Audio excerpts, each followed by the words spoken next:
All right, guys, I'm sorry for the delay. Just got out of a business meeting. Good evening. Um, Welcome to Suso's podcast. My name is Suso. Today we have a very special guest on the stream or on the episode. His name is notCheesewedge. You have a very important question, King, but go ahead. If it's not a cheese wedge, what is he? Ooh, that is a good question. That is a question for Cheesewedge himself. You're really gonna make me drag you all the way up from general. All right. Welcome into the chat, Cheesewedge. Hello. Sorry, I'm running a Hold little on. bit. I cannot hear you through my headphones. Give me 1 second here. Damn, I need imagine. to change my my headphones on Discord from my actual headphones to my earbuds. All right, hello. Now I can hear you. Hi, hello. Welcome on in.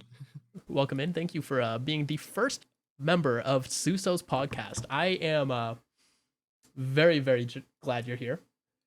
I should be And thanking you. I feel super honored. you feel honored to be the first person here today, Mr. Cheesewedge? Yeah, for real. I thought it would be someone else. I'm not gonna lie. Nah, you got first pick because well, you're just built different.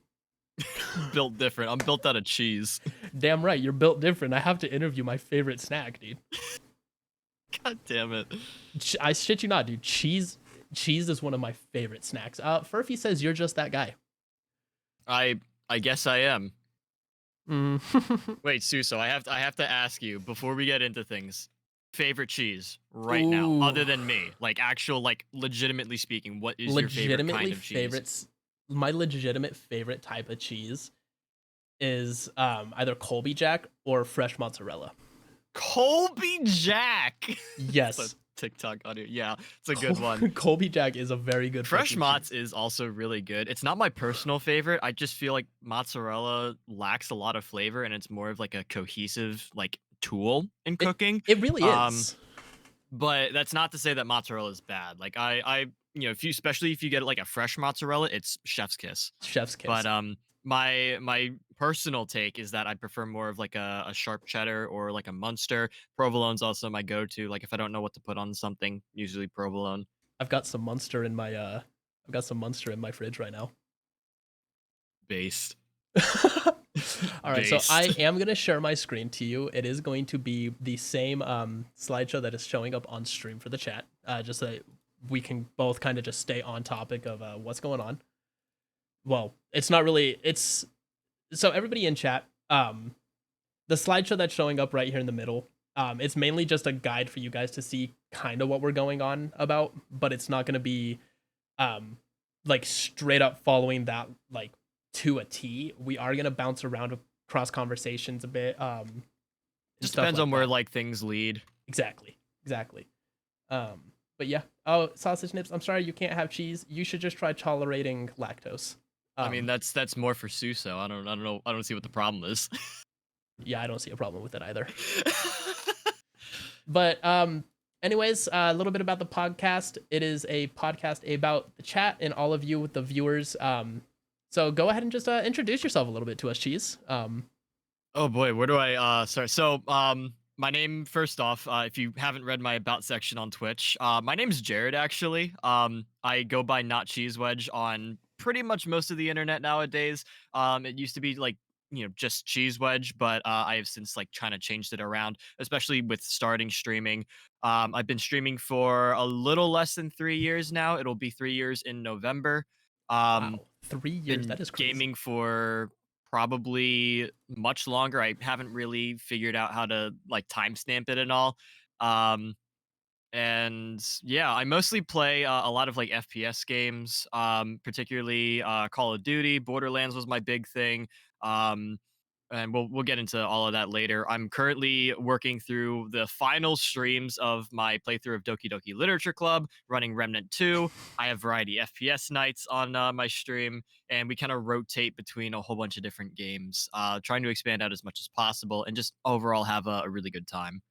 Dude, hold on. I really have been enjoying your Doki Doki playthroughs. That's when I actually first found you as a streamer, was when you were starting the base game of DDLC. This I think was before you had any of the voice actors on. Yeah, so for context, I have done multiple playthroughs of Doki Doki Literature Club. I have been really exhausting the game. I initially started back in on Halloween of last year. It was supposed to be like my spooky scary stream. However, I didn't progress the game far enough to really get to any of the really good stuff. So it was just me reading poems on Halloween, dressed up as a cheerleader. Um, Oh, is this and that was before when I you had started doing just the PNG tuber? yeah, so to kind of explain that, I do have a camera. I just prefer to not use it at the location I'm currently at. Whereas, like when I was doing the Doki Doki playthroughs, for example, I was in my own apartment. It was a little bit cleaner, and I had a better setup. Whereas, like right behind me, it's an absolute fucking monstrosity. Um, so when I'm in my current location right now, I just prefer to not have a cam, and I eventually, worked on getting a PNG tuber set up. It started off as one of my old emotes that my old moderator had made for me, and we have since then improved it to the cheese mango you see now. Honestly, I love the cheese bingo that you have now, and I'm glad reactive is actually working properly and it's still showing your PNG like changing and like moving his mouth and stuff anytime that you talk. It is pretty like good. You just have to like learn how to set it up. I know with reactive you can set if you don't set anything, it will just take your standard Discord profile picture and Right. go off of that. And it will do sort of like what you're seeing where when I'm talking it, lights up, and then when I'm not it like fades out. It'll do that by default, and then if you go into the program, you can actually, or if you go to the website, you can actually set it up to have your own specific like PNG on there. I used to have it just set as like a regular um whatever, just like a still image, and it would do that because I didn't have a mouth when I started as a PNG tuber. But since I got some more assets from my artist, Mhm. I was able to upgrade it, and it should work pretty much fine. Again, it's just setting it up ahead of time. Right. I set up reactive last week when you had sent it to me. So like I have mine set up and it's just a still image of my PNG of Truck and Tony. So it's just like it bounces when I talk and then it just fades away. But I have just the Discord one turned on right now because I have my camera on. Everybody else can see me just fine. They can see your PNG. And honestly, dude, your PNG is top tier. Like I love the concept of it being a flamingo just made out of cheese. Thanks. So I got to give huge credit to my artist and moderator Samzy. She did Mhm. an amazing job putting this together, especially after kind of pulling influence from the old model that we had. Um, and it's definitely become a huge staple of the channel, if I do say so myself. Mhm. Because I again, like we, if you look at my profile picture on Twitch, it used to be just like a wedge of cheese with the CW logo. Right. And it wasn't until like recent years with the PNG tuber that we started solidifying the cheese mingo as a big part of the channel. Like as your brand basically. Yeah, I was actually trying to see if I could get like a new profile picture with the cheese mingo. It's a conversation I haven't had yet. Just because I need to reconnect with Sam about that, but I definitely think that should be in the pipeline going forward. Dude, well, I'm excited to see the growth of your channel. So moving on from just a little brief intro to yourself, we're gonna enter in with our first question. What are some of the hobbies and activities that you engage in, during your free time? I know one of them is like you do collect shoes. I've I'm a been up to big date with that. sneakerhead. I'll probably save that for a little bit later. I do think I can transition a little bit into gaming, get that out of the way first. Oh, for sure. Because I do play video games in my off time. Believe it or not. Right. That's one of my big ones. I as well, like Suso said, I collect sneakers. I'm a sneakerhead, as they call them. I have well over 300 pairs of shoes. Holy shit. It is my domain. I have a whole bunch of stories to tell there. And outside of that, I also am big into music, specifically electronic dance music, or EDM, as you'll hear me call it. I'm a Mhm. DJ as well. I haven't been doing it as much lately. It just depends on how much free time I have. And that's kind of primarily where I sit in terms of things. But I've also done a little bit of production work in my off time. Right now, I mainly just produce my own edits. So I'll actually like take song parts and put them together. Say from I'll take an EDM song and I'll pull Mhm. like a Kendrick Lamar a cappella, put the two together, and boom, you have an edit. I do a lot of that within my production program, and it hasn't been like it's been a while since I've actually like produced an original work. I Mhm. really want to get back to that, but haven't felt the creative juices flowing the right way, and just don't necessarily believe in myself and my creative abilities to get the ideas from my head onto the program. What um program do you use? I specifically use FL Studio, or Fruity Loops, as a lot of people will call it. I know it's basically your second in line as to top of the industry. You'll Right. hear a lot of people use Ableton. I know Logic is also up there, but not a lot of people use Logic. I think mostly like Mac users will use that. Right. And FL seems to be the more accessible of the big three. Mhm. So you'll be able to kind of get that in hand and start playing around with it for a relatively reasonable cost. And then you tack on plugins and everything to make your dubstep noises and all that racks up your money. But honestly, with vanilla FL Studios, you can still do a lot. It's like similar to OBS, how like you just have like raw OBS and then you can start adding all these different plugins and stuff like Yeah, that to make exactly. it something that user friendly for pretty much anybody. Yeah, and one similarity I did see between OBS and FL Studio is that you kind of have to know what you're doing before you go into it to really have a Mhm. grasp on things. Because when I started producing music, I actually did so in a an iPad app called Launchpad, which, for those that don't know, Launchpad is a little MIDI controller. It's a whole square of buttons, and you can program the different buttons to make different sounds. You see a lot of people do like mashups and you know various music pieces. Sean Wasabi, not necessarily for Launchpad specifically, but Sean Wasabi has a similar setup. I forget what the device is called, but basically think of that with all the buttons. Um, but yeah, when I had the app on my iPad, it was just I had like projects that were preloaded with a variety of loops and samples, and I could just like play around clicking that. Whereas in FL Studio, you can have samples and everything, but you have to know kind of what to do with them, or you have to create your own noises in there.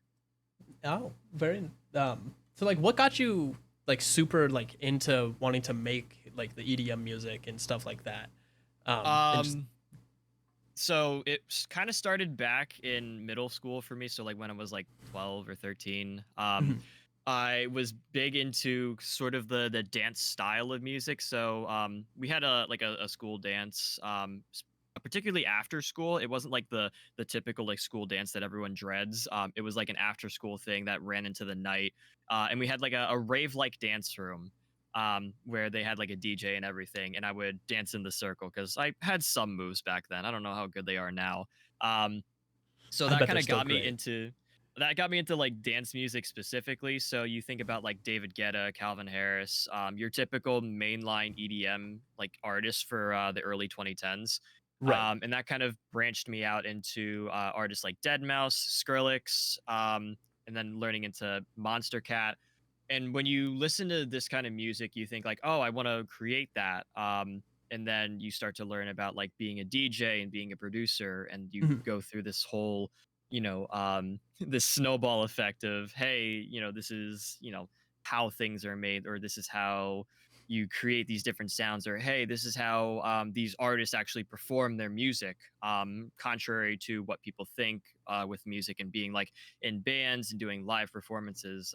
It's a completely different monster, but it's still on the same playing field.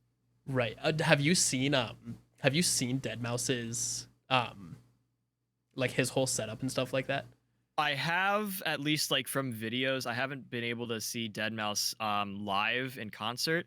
I just know it's like super crazy. Dude, I Especially like considering like what I have with just like a two deck, controller, which is right. just one piece. You can get into like super big setups with multiple decks, multiple pieces of equipment. It runs you about like $10,000, and depending on how big you are and how much money you have, you can really, sell the show. Right. Like I was watching a Linus Tech Tips video actually about like the breakdown of Deadmau5's entire like home setup where he creates everything. He built the room around his whole setup, and it's like he's got all his cables running under the floors, sound deadening panels everywhere, and he still has all of his like his analog setup and all of his digital stuff too, with just a single computer in the middle. And he streams on Twitch when he's making like his light show effects and stuff like that. Yeah. And I think it's super It's a completely neat. different monster. Like what I was referring to was more of like the live setup, but Right. when you have your at-home setups, like your studios to actually create stuff, it's a completely different area. Because you have to make sure everything, you can record music in there.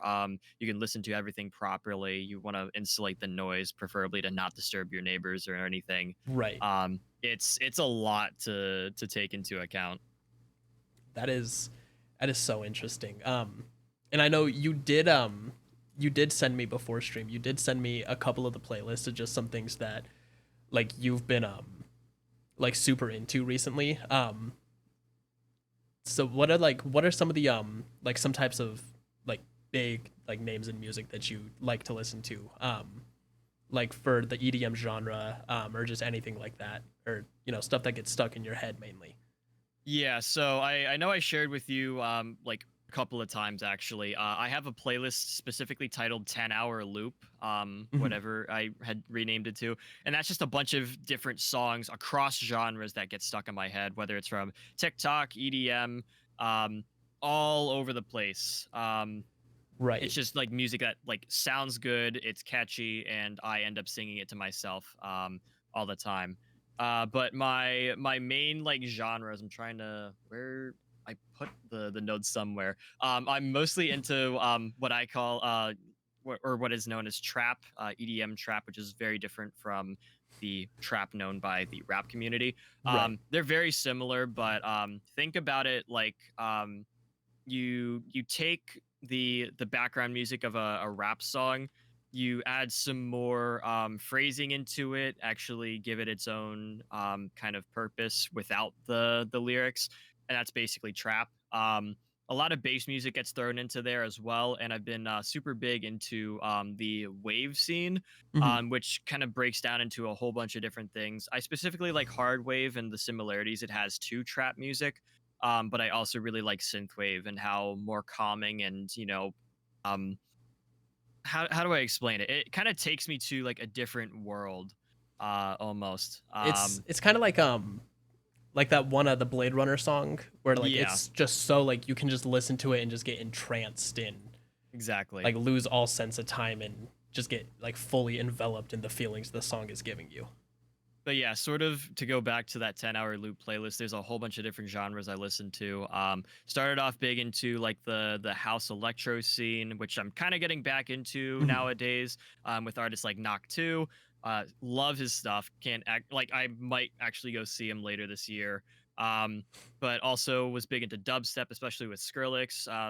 Kind of leaning more into the bro step side, but dubstep in itself has so much variety.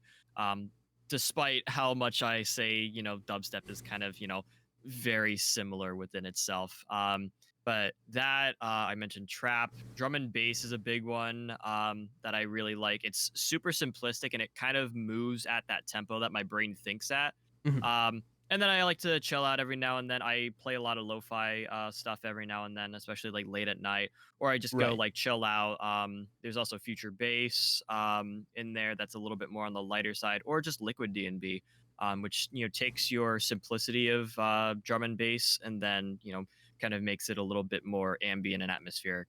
Right. And like looking through your 10-hour loop right now, like you're going anywhere from like the B-52s all the way up to, Kanye or Little John. Oh So yeah, it's it's like all over the absolutely place. insane. Like running off like the first few like songs, we have Rock Lobster by B-52, Satisfaction, Benny Benassi, Great song. Too Legit to Quit, MC Hammer, El Sondito. That song. I have Redbone, Walking Like I Talk It, Lowrider by War, the George Lopez Yeah, song. dude, Um, that's a fever dream waking up at 2 a.m. hearing that song for blasting on the real. TV. I don't think it I know for Spotify specifically, a lot of my playlists don't feature EDM just because it's the place I go to get other songs or like other non EDM songs because all of my EDM stuff mainly goes to SoundCloud. Right, So I'm trying to look through like really your quick. cheese noises. Oh yeah. Basically CheeseWedge Selects is one of the I don't have that playlist pulled up. CheeseWedge Selects is one of the playlists that I use specifically for SoundCloud to just say like, hey, this is what I'm listening to. This is what I've found recently. I was like, what the fuck is? I didn't realize it was playing already. I But yeah, pulled it up and it just automatically played the yeah, that's what first I was song in there, and I was literally like frightened. just pulled it up on my end and I thought it was playing. I'm like, oh, okay, time to pause that. But yeah, a lot of my EDM stuff goes to the Cheese Wedge Selects. It's basically what I a favorite on SoundCloud over just my regular likes, and then it also encompasses the reposts that I do to not Right. really clog my page up. So I see you Um, have like a lot of like Sable Valley, Rootkit, Monster Cat, and stuff like that on here. Yeah, Sable Valley. I'll speak to that a little bit more. I mean, Monster Cat, like I've been listening to for years, like since I got into EDM, and Right. they've been like a super big avenue for allowing me to branch out into different genres. But Sable Valley has been what I feel is my true home, Mhm. especially being like a trap person. RL Grime, the founder of Sable Valley, is really like one of my idols. One of the kings of trap music within the EDM scene. um, Currently putting out an album, I think within the next couple of weeks. So I'm super excited Oh, for that. But he's kind of accumulated a bunch of different like big name artists nowadays, especially within the trap and bass communities. So you see artists like ISOXO, Noctu, Johns, um, Jules, all of these like super big artists that are right. really good producers, being featured on Sable Valley. Um, Do you and it mind if just I like pull this up to show like the stream, like the playlist and stuff like that? yeah, of Or course. for sure. I mean, most of the Spotify playlists, I basically everything I sent you should be public. I was gonna try and post them after the recording's done, Right. to like say like, hey, this is what I listen to. I will Yeah, you say could on definitely stream. drop any of that into the music channel on here, like any playlist or just any songs that you think anybody in the community would be super interested in hearing. Yeah, of Um, course. Again, there's a whole bunch of playlists I listen to. 10-hour loop tends to be what I'm listening to right now. I'll bring in Cheese Wedge Selects when I want some more EDM. The other one I did send you is specifically called Dissociation, and I've been running that a shit ton this year. It's a more recent, creation. It starts off with a little bit more alternative things. I'm gonna go back to it on my end. So like you have Little Dark Age by Management, Little Talks by Of Monsters and Men, It's Time, Imagine Dragons, some more like vibey alternative stuff. I see you But have the emo national anthem on there. Welcome to yeah, the Bell Act Parade. again, this was more just like moody stuff I would loop when I just want to like zone out. But with my EDM background, I kind of started to add more and more songs to it, and then it turned into a little bit of a synthwave kind of Right. playlist. I Trying to really find some love good Sales examples. too. Like Chinese New Year, that is one of my favorite songs by them. Or Pope is a rock star. Yeah, I haven't heard Pope is a rock star. Ironically, the only two sales songs on there are Renee and Chinese New Year. It's the only ones I know. See, I haven't Um, heard Renee. I've heard Pope is a rock star through TikTok because everybody was like going off saying like it just sounds like they're saying "Go Little Rock Star" instead of "Pope is a rock star." Oh, yeah, yeah, yeah. Okay, now I remember that one. Yeah, I didn't realize that was sales. yeah. I didn't realize it either until I added it to my stream playlist about a week and a half ago, and then I'm listening to it. and I'm like, this is sales. Yeah, so Renee is the You Got It song where she says you got it over and over. Oh, oh, you got it. Yeah, that one. Oh, I see. I'm loving that all time low is in here. Yeah. Some other notable ones for this playlist. There's a lot of Mr. Fiji Ouija I've and never direct heard of songs on him. here. He's more of a Monster Cat artist. So Right. I have, and he's more like a garage style, where it's a little bit tough to describe outside of garage. But I have a few tracks from him. One of the notable ones is 2080 by Afixa and Heartful. That's very much on the synthwave style. I found that song back in like 2017, and it just takes me to another world. If you think about like all the synthwave backgrounds you might see on the Mhm. internet, just like picture like you're in like a desert sunset nighttime almost, with just all the grid lines, all the purple, orange, and neon colors. Like Like that's where it takes me to. the Outrun type of Yeah, the aesthetic. Outrunner. Yeah. Yeah, so that song specifically kind of shaped a lot of this playlist. You said it's Not called necessarily. 2080? Yeah, 2080. I believe it's song number 37 if you want to count. Yeah, I'm gonna add that into the queue. But yeah, so a lot of just, music that's along the wave side or just like takes me to another world, makes me feel emotional or brings me back to my past. I know I have Tear in My Heart by 21 Pilots on here. Old throwback. Great album too. Great album indeed. Um and yeah, it's just a really good playlist that I find.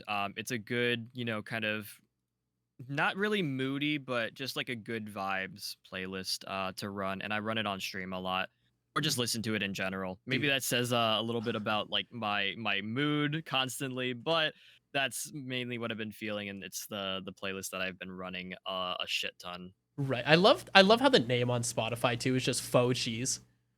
Yeah, I It's wasn't really really making me think sure. of like Kraft singles, how it's like a fake processed cheese. Yeah, I wasn't sure really what to go with for the Spotify playlist. I never really expected it to end up being like a public name, but decided to go with that, and I haven't really decided to change it since then. Nice. So, back to your DJing. Like, have you done any like small gigs or anything like that, or is it just something that you like you kind of just keep to yourself for the time being until you feel more confident with your creativeness? Yeah, so for the moment right now especially, it's more just something I do for myself, and that's basically how I started. I had a series of mixtapes called freestyle mixtapes, which were supposed to be like I just select a whole bunch of songs and mix them on the fly. Hmm. It ended up backfiring tremendously when I just started making set lists and going off of that instead. So I ended up kind of canceling after 15 sets of that, and then going for what is now available, the Oh, Emergence mixtapes on SoundCloud. I believe oh, what that's happened? through Sorry, Tracks. I clicked the wrong button on my screen and No, I got you. I completely got you. turned off the fucking slideshow. Hey, it's not a presentation if you don't fuck up somewhere. Yeah. So what? How long ago? So would you say that you started doing like just your DJing and stuff like that? I know you said you got really into the music in like middle school. Yeah, So I'm assuming. I think I first started mixing, I think it was 2012 specifically. I really have to go back and check some dates. Mhm. Um, because I know I had checked back in my old like, iTunes library, and I found one of my earlier mixes was 2014. Oh wow, Um, that so would have been I've freshman been year doing for this. me. Yeah, I've been doing this for a while. I do believe I started mixing specifically 2013. I found, when trying to learn how to DJ, there was a duo on YouTube by the name of Caution and Crisis. Fantastic duo. I wish they still did music, but they really taught me how to like mix, especially dubstep. Right. A lot of like the UKF circus scene. They use tracks like that, and that's where I got some of my first mixes from. And when you get some examples to go off of, you really start to like learn from all of that how to do things. And I have been perfecting my art ever since. So again, like it's coming on 10 years now that I've been mixing, and I think I've come a very long way. But yeah, I have played a few smaller gigs. I used to do a couple house parties with a few friends. We had like a club, and we would get together outside of the club in Right. college, to just like have like a good time. We had like EDM parties, we would call them, and I figured I would offer my skills and do a couple of performances. I think I had two specifically Oh with wow. the group. So Um, have you ever like considered doing like a stream where you're just making a mix or anything like that? Or yes, very much I have. I believe for my upcoming subathon, whenever I hit 500 followers, I do really want to do a DJ stream. Right. At least for like an hour long segment of it. At least like showing off one of my mixes. As for like building the sets themselves, I feel like that's more of an offline thing. I have wanted to try maybe like sitting on stream and like working on different mixes, but not really sure how the flow would be. And again, it was a big issue of like copyright, because like I would like the VODs to be available, but at the same time, can't have copywritten music on Right. Twitch. Like you don't want to have to create that second like how I have mine set up to where the like the music goes into its own channel that's not published into the VOD. Yeah, I Like do already have that set up, but I feel like if I keep that on, it's just gonna be a very quiet VOD of me saying like, "All right, everyone, get hyped! 3, 2, 1, and then jump!" it's just silence. Yeah. Um, it's very interesting watching some of my VODs back now with that implemented. Oh, same But here. Like me just randomly I don't know singing. how I don't know how the DJ stream is gonna go. It's still a work in progress, but I really do hope to get that back on. Because I did play a few like school events with one of my clubs in Mhm. college, and it was a lot of fun. It's definitely different being behind the decks rather than in the crowd. You know, listening to everything. I feel like you get to play everything that's on your mind and have people kind of, you know, react accordingly or share that Right. joy of, you know, the songs themselves. Like I had played this one dubstep song by the duo known as Riot. Um and after the show, someone came up to me and was like, "Yo, I never heard that song live before. Thank you for giving me that experience." And it was like, it was super touching. That is so nice, dude. Like the fact that I know like you're just like replaying somebody else's song, but like I feel like you're able to make your own like twists to it, right? Just, Oh yeah, absolutely. mixing it live. That specifically, that Riot track, I didn't necessarily like the first drop of it because it was a little bit more in like a swing rhythm or like a triplet figure, Mhm. which I don't prefer myself. Like it's good, but it doesn't flow the right way with some of my mixing. So I ended up taking a song that sounded extremely similar, same key, same dubstep genre, same sound, and I Right. put the two together. Would cut back and forth between the two, and I might have a clip of that. Actually, no, I don't. I think I just have the tail end of it.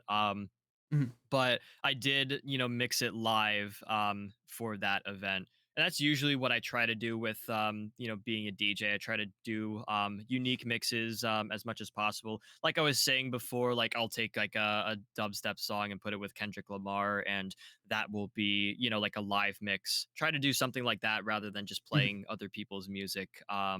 You know, try to do some fun things with everything. Like I think you were mentioning that in your server, the in the Squawk channel about like wanting to make another Kendrick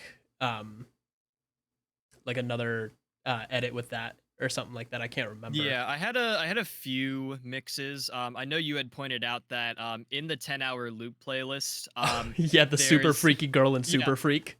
there's Super Freak by Rick James, right? I Yeah, can't remember. And then there's also Super Freaky Girl by Nicki Minaj, which for those that don't know, they're basically the same song. right. Like she And sampled him. yeah, so it as a DJ, it's basically an easy mix. So you kind of take that first section that Nikki sampled from the original, and you match the two up, and then you can go from one to the other really easily. So you kind of appeal to both crowds there. Same thing goes for "Baby Come Back" and "Cheryl" by Young Gravy, because Young Gravy samples "Baby Come Back" for the intro. So you can really make a good mix and kind of you know, change up the vibe a little bit. Right. I was watching a or listening to another podcast where they actually they interviewed Gravy, and he takes a lot of his like his samples and stuff from like the old disco era or like the old, just any era that's I think like it was 60s or 70s.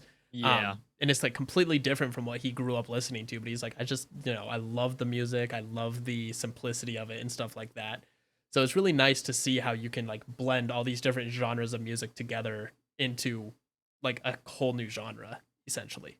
Yeah, I feel like sampling is a big thing within just the industry in general, whether it's EDM or just like pop music.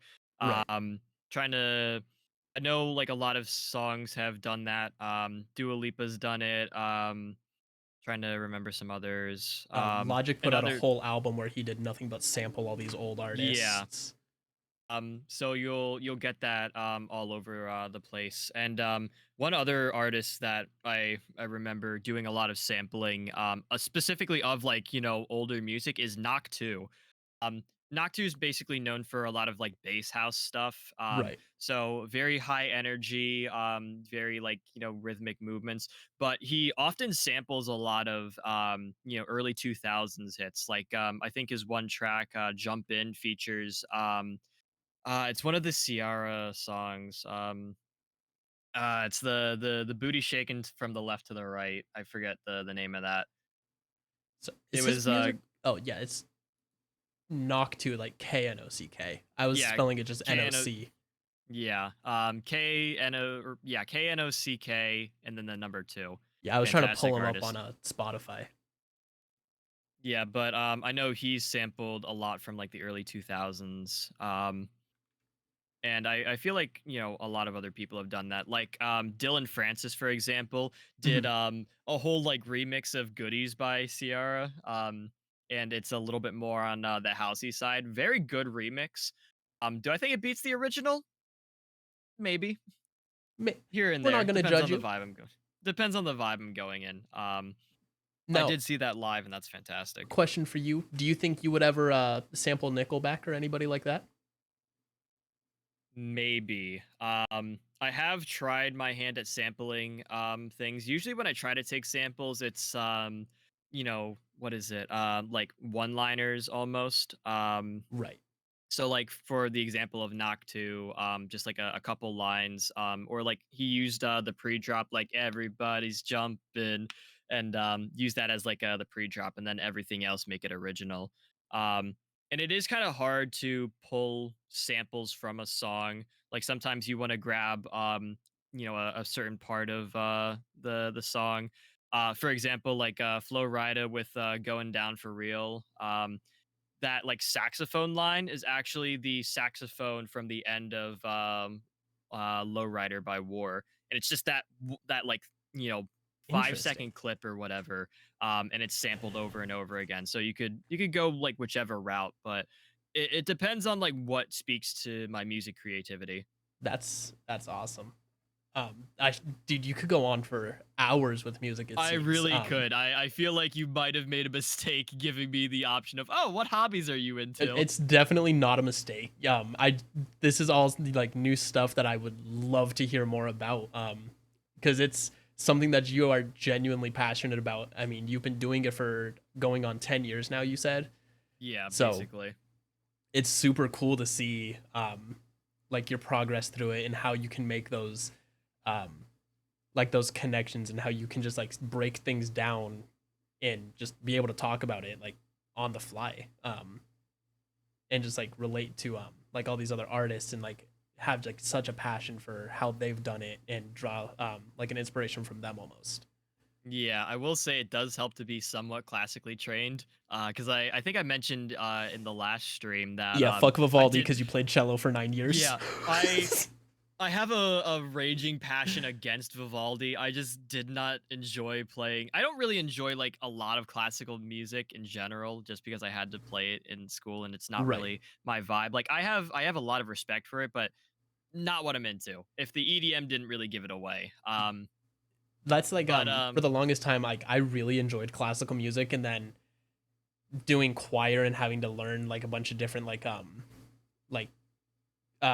like classic or choral pieces and stuff like that and like learning Latin like paragraphs of Latin just for a song. I kind of gave up on that and like that kind of drew me more towards like rock and hip hop and pop and lo-fi music and stuff like that. yeah. And again, like I played cello for 9 years. Like I love the cello. I love the sound it gives off and the sound design that, you can get from that instrument. Right. But playing classical music to learn how to play cello, not always great. Do you still So have I your cello? always Yes, I do. I need to probably check on that. I haven't touched it in like 5 years, Oh dude. wow. It's So, been a hot minute because I basically stopped when I graduated high school. mhm, And then I didn't really have any space to do it in college, and I kind of dropped it since then. Which it's what makes like DJing, really beneficial because I still get to hold on to that musical side of me. right, and maybe down the line you'll figure out a use for your cello in your DJing. Oh yeah, absolutely. I think there's one track specifically. It's not available on SoundCloud. I took it down after a while to kind of rework it, but Mhm. the main melody line was a solo that I dreamt I played or like daydreamed I played. So I woke up at 3 o'clock in the morning, wrote it down into my program, and then Right. built the song around that. And I was hoping that later on I would be able to just like find some time, sit down and actually like learn how to play that for the song and actually put it in there, at least as like the ending piece. No, Because are it you is like like are you able to like still like write down like the music like onto line paper and like make your own sheet music for that or maybe it might be a little bit tough. I haven't done it in, like I said, years. right. But I think if I like start to, look back at things and start to actually like write things down, I'll probably pick it up again. I think the same thing goes with just playing cello in general. Um, like I was able to read music. I knew what everything meant and everything. I knew Right, how to like translate what was on the paper to my fingers to actually, play certain notes and play them with certain styles. And it's just a matter of time before I, reacquire it, or like remember how to do it, and then I'll be probably as good as I was back then. my favorite notation on like sight music like when you're reading it cuz I had to do it in choir a lot like learning the different like your crescendos, your decrescendos, your pianissimos and stuff like that. Like my favorite was the pianissimo because it had PP written on the screen or like on the paper, I mean. Of course. Like that was just like my favorite thing, just reading it and then it's like all of a sudden it says PP and then you have to get really quiet.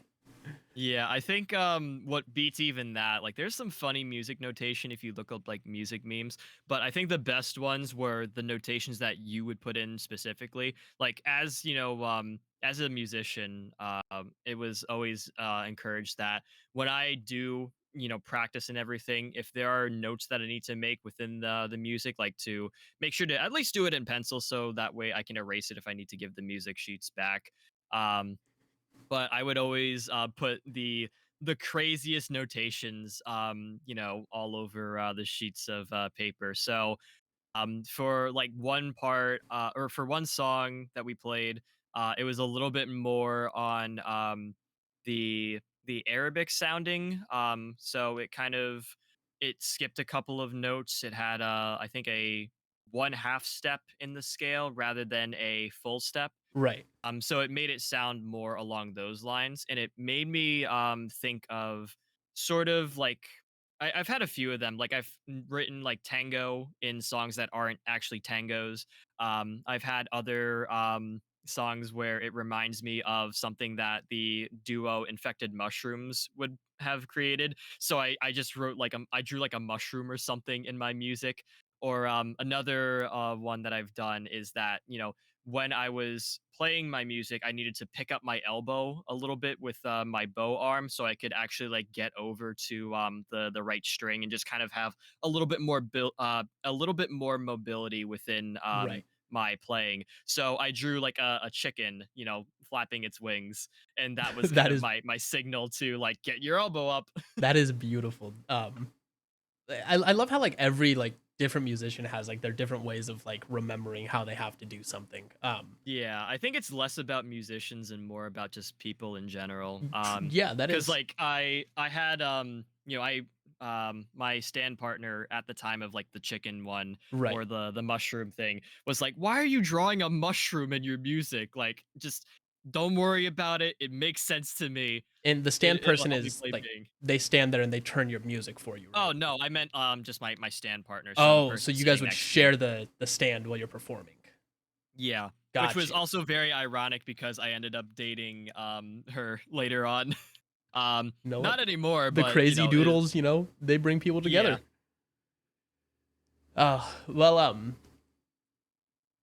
I really don't know how to segue out of just music. Because I mean, there's so I much you think I can was talk supposed about. to. I think I was supposed to talk about my video game history Yeah, your before we got your into video music. game and then your shoes too. Yeah, so I'll try to quickly recap games. Basically been playing games all my life. I tried to map it out. I remember playing Donkey Kong on the SNES. Oh, dude, the SNES is a classic Yeah, console. I really want to get like a retro version so I can play some Donkey Kong Country there. If you have a Um, Switch, they have the SNES emulator if you pay for yeah, the online. I do have that. I haven't used it yet. Um, I would also do some driving games on the old Xbox. Definitely had some Pokemon in there as well. But it wasn't until I started playing Halo with my dad on the original Xbox that I really started to get into gaming. Right. Like did Halo, ironically skipped Halo 2, played Halo 3, Halo 3 ODST, played Reach. That's kind of what got me into shooters, and then I kind of graduated into Call of Duty, Battlefield, and I think in my eighth grade year of middle school, I forget exactly when I was introduced to Borderlands, Mhm. which it gives you the RPG elements while also being still a first person shooter. Right. And that, again, broke me out of my shell a little bit more. And as I push forward with like my streaming career, I get like all these different games like running into the system. So like we have a whole bunch of visual novels, queued up for the stream going forward. You think We you're gonna have play the finger licking good dating simulator? I don't know because dating sims specifically just don't really interest me as Right. much. I know I was watching someone do the daddy dating simulator where you're just like a single dad and you end up going on dates with other single dads, and it's a really good concept, but I just couldn't get into like actually watching that. So I Right. feel like getting into the game myself is a little bit different. What made DDLC completely break that was the fact that it's not exactly a true dating sim. Right. It's more There's like so many other elements to it. it's like a psychological horror, isn't it? Yep, absolutely. Yeah, when I first started playing it, like the first time I downloaded it, I had no idea what it was. Somebody just told me to download it because it was free. And I'm going through it and it's like this game is not suitable for children. And I'm like, okay, cool. It's going to be, an overly sexualized game. And then I start playing it and then I start seeing all this stuff happening and I'm like, "Oh god, what did I get into?" Yeah, so I think I went over it before, but when I started DDLC, again, it was my Halloween stream. I didn't really get into the meat of everything Right. until I ended up dropping the DDLC playthroughs because I was super anxious about everything. Didn't end up getting back into it until I think maybe like February of this year. Mhm. And my first stream back was the end of Act 1. And I'll just leave it at that.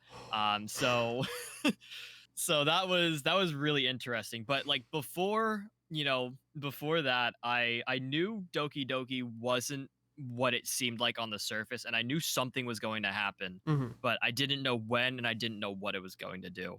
Right. um What until that day, and then as everything else goes, shit just hits the fan. Oh, most definitely. And I need to get back into it. Like I have that in my queue for games that I'm gonna play. Mainly because you kind of like re-sparked my interest in wanting to play it. So I need to actually sit down and like speed run through the game to like completely clear out the save file because I tried clearing out just the root folder for it. And when I reloaded the game hoping to start fresh, it still loaded me back into where I was in the story. I mean, there should be. I'll see if I can go into the files specifically. Where's Steam?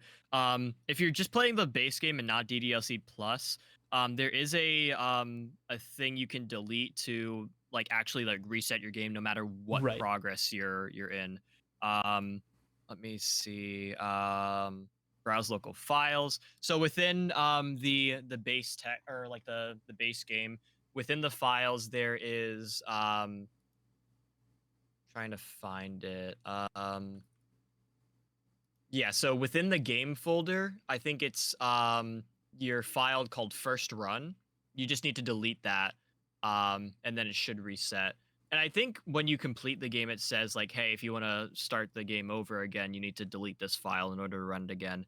I can always like send you some notes on that, but it should be pretty simple if you want to restart ever again, or like just start from scratch. I'm definitely gonna have to try doing that. And then I know with DDLC Plus, it's not as simple because there is a file in the plus, but I'm not gonna talk about that since you're still playing it. So Yeah, so not there's gonna. there's quite a few different things that I haven't gotten in DDLC Plus, but I will say DDLC Plus is completely different from normal DDLC. Like it feels more like a visual novel there. The whole UI is different. So you don't get to browse through the local game files the same way. Again, this is something that was it was pointed out to me last stream. This was something that was made for console where you can't access the files readily. So Right. they have to have like a different UI setup. Right. Um, Whereas with like base DDLC, you can go in and like create a copy of the character folders and then drag those back into the game, yeah. and then Um, so much fun. yeah. I will say, like, if you want to splurge out, DDLC Plus is a good option. Oh, I do have Again, it. just like, yeah, like my kind of critique of it is that the side stories are nothing like the base game. Right. Like you have the same characters, you have their same issues, you have the same like conflicts they go through, but it is what it seems like on the surface. Just That's what like I'll their say. side stories and stuff. Yeah, it's a background.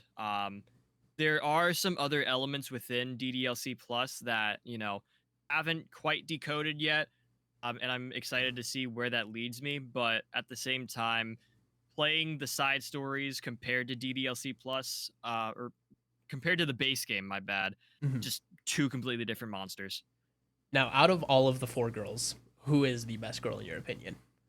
Um, I'm kind of indifferent. I think all of them are great in their own ways, but also, have their issues. Right. But if I really have to pick, it has to be Sayori. I love all of her vibes. I like the interactions we have with her.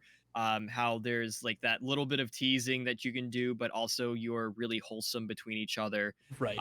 It But feels really authentic. like the stereotypical like childhood friends. Yes. Like you And I guys can do I tease do each other all really the prefer time. I prefer friendships that are like super authentic, that are really timely over ones that are maybe a little bit more new. Right. Um and that's not to say that like the other girls don't have something going for them, but I still have my issues with them. Monica. Sorry. Fuck Monica. I have so many issues with Monica. I It's not even funny. Everybody has their issue. Did you know like you can tell when Monica's like supposedly listening in because her piano music starts playing in the background subtly? Yeah. Like that threw me for a loop when I was reading a forum about DDLC and they're like, "Oh yeah, by the way, when you hear the piano, Monica is listening and about to make an appearance." So that's one thing Yeah, that it's really like threw me. it's a super in-depth game, I will say. Right. What is his name? Salvato, I think it was. Yeah, Dan Salvato. Yeah, he did a beautiful job with it. Absolutely. Like he did so good disguising what, nobody would really expect and then just giving that brief disclaimer of like, "Hey, be careful if you're easily like triggered by anything like this."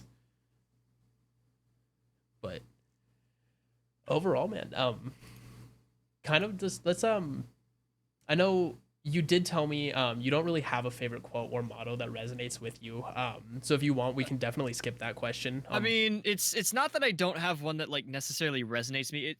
It's just kind of like a weird relationship I have with quotes. Like I don't always follow them, Right. and sometimes they end up being a little bit more on the moody, edgy side, or just like something I like to say out of the blue. I know specifically for me, you'll hear me say a lot of the times like, "Oh, what the fuck, dude," or "Dude, what the fuck." That's kind of like one of my quotes. Dude, what the fuck? Like it's literally like I say it all the time. So that's more of what I think when I think about like my quotes. Or like I think back to like a meme I saw of like an opossum screaming, and the caption for that was like, "You wanted war, I am the war," and that just That like is somehow resonates with me I don't really understand how or like what to describe it as, but again, Right. it's just like edgy, kind of moody stuff. I did try to go back through some of like the quotes I've had Mhm. in the past, and try to pick out something I can talk to. I know I had one from an old artist I used to listen to, not as much anymore, but she had a quote from an interview that said, "My game plan is just tear shit up," and I think it's a great idea. Right. Just like running through, not giving a fuck, just pushing forward, and make your mark on the world. Have a good time with it. Um, there's a lot of different things. Another thing that I live by is flexible pants. So basically, you want to be able to, you know, uh, be flexible to everything that is presented to you. Always Right. have like a backup plan, or just be able to adapt to whatever is being thrown at you.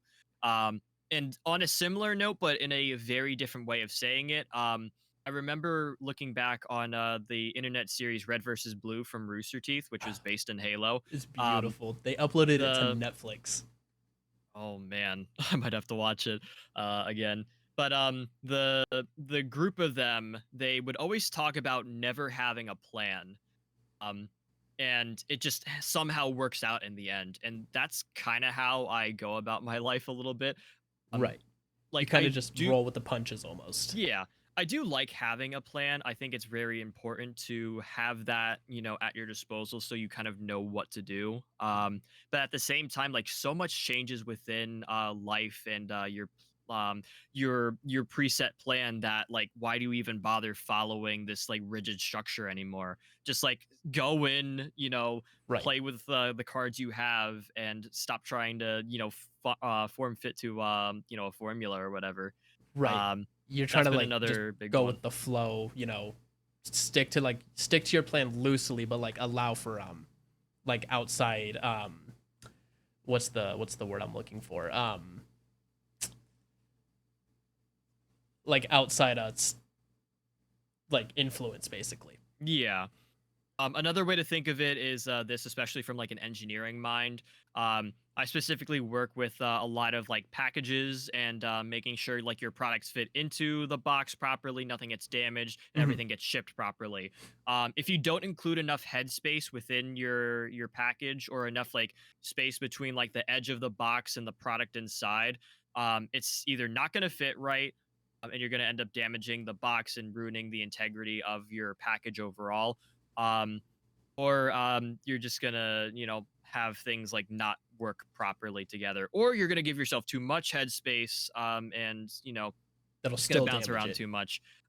So again, it's good to have like some sort of plan, but also give yourself some headspace to allow for things to move around and breathe naturally. Right. Like we're all on our like destined paths. Like we can't be like hard stuck on it basically. Yeah. Or like you're trying to hit like I don't know like a prestige rank, but you're getting yourself hard stuck silver basically. So you just need to like relax and like take it at your own pace to get there. Yeah, or if like you're stuck using one hero, within like a game, or like one kind of play style, That's an and you're Overwatch you're reference. yeah, and you're not you're not you're not moving forward with your mission, You're not moving to i.e. B. you're not pushing the payload enough. Might be time to switch up your style, play a different hero. That's kind of what I struggle with in Call of Duty, actually. Like, I'll try to be using like one gun and just Right. getting nowhere, so I'll end up switching to a different gun, trying a different play style, and you know push forward from there. Right. So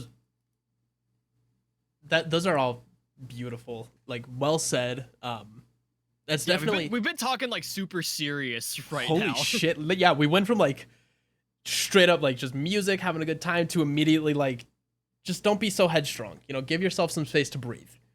Yeah. Like that's I feel like that's one of my downfalls is like I don't give myself that time to breathe and just like relax and allow for like outside, um like outside like points of view and influence and stuff like that. Like I'm so Yeah, it's hard always stuck important to on give yourself a break in life. right. Like that's kind of why I was like reaching out towards the community like hey, give me some feedback and stuff like that. Like, let me see Yeah. what you want to see. You know, I don't want to constantly keep getting like stuck on doing one thing and then just not have any sort of room to grow with it, which is partly what brought me to starting the podcast, which so far it's been going great. I can't believe you and I have been having our interview now for an hour already.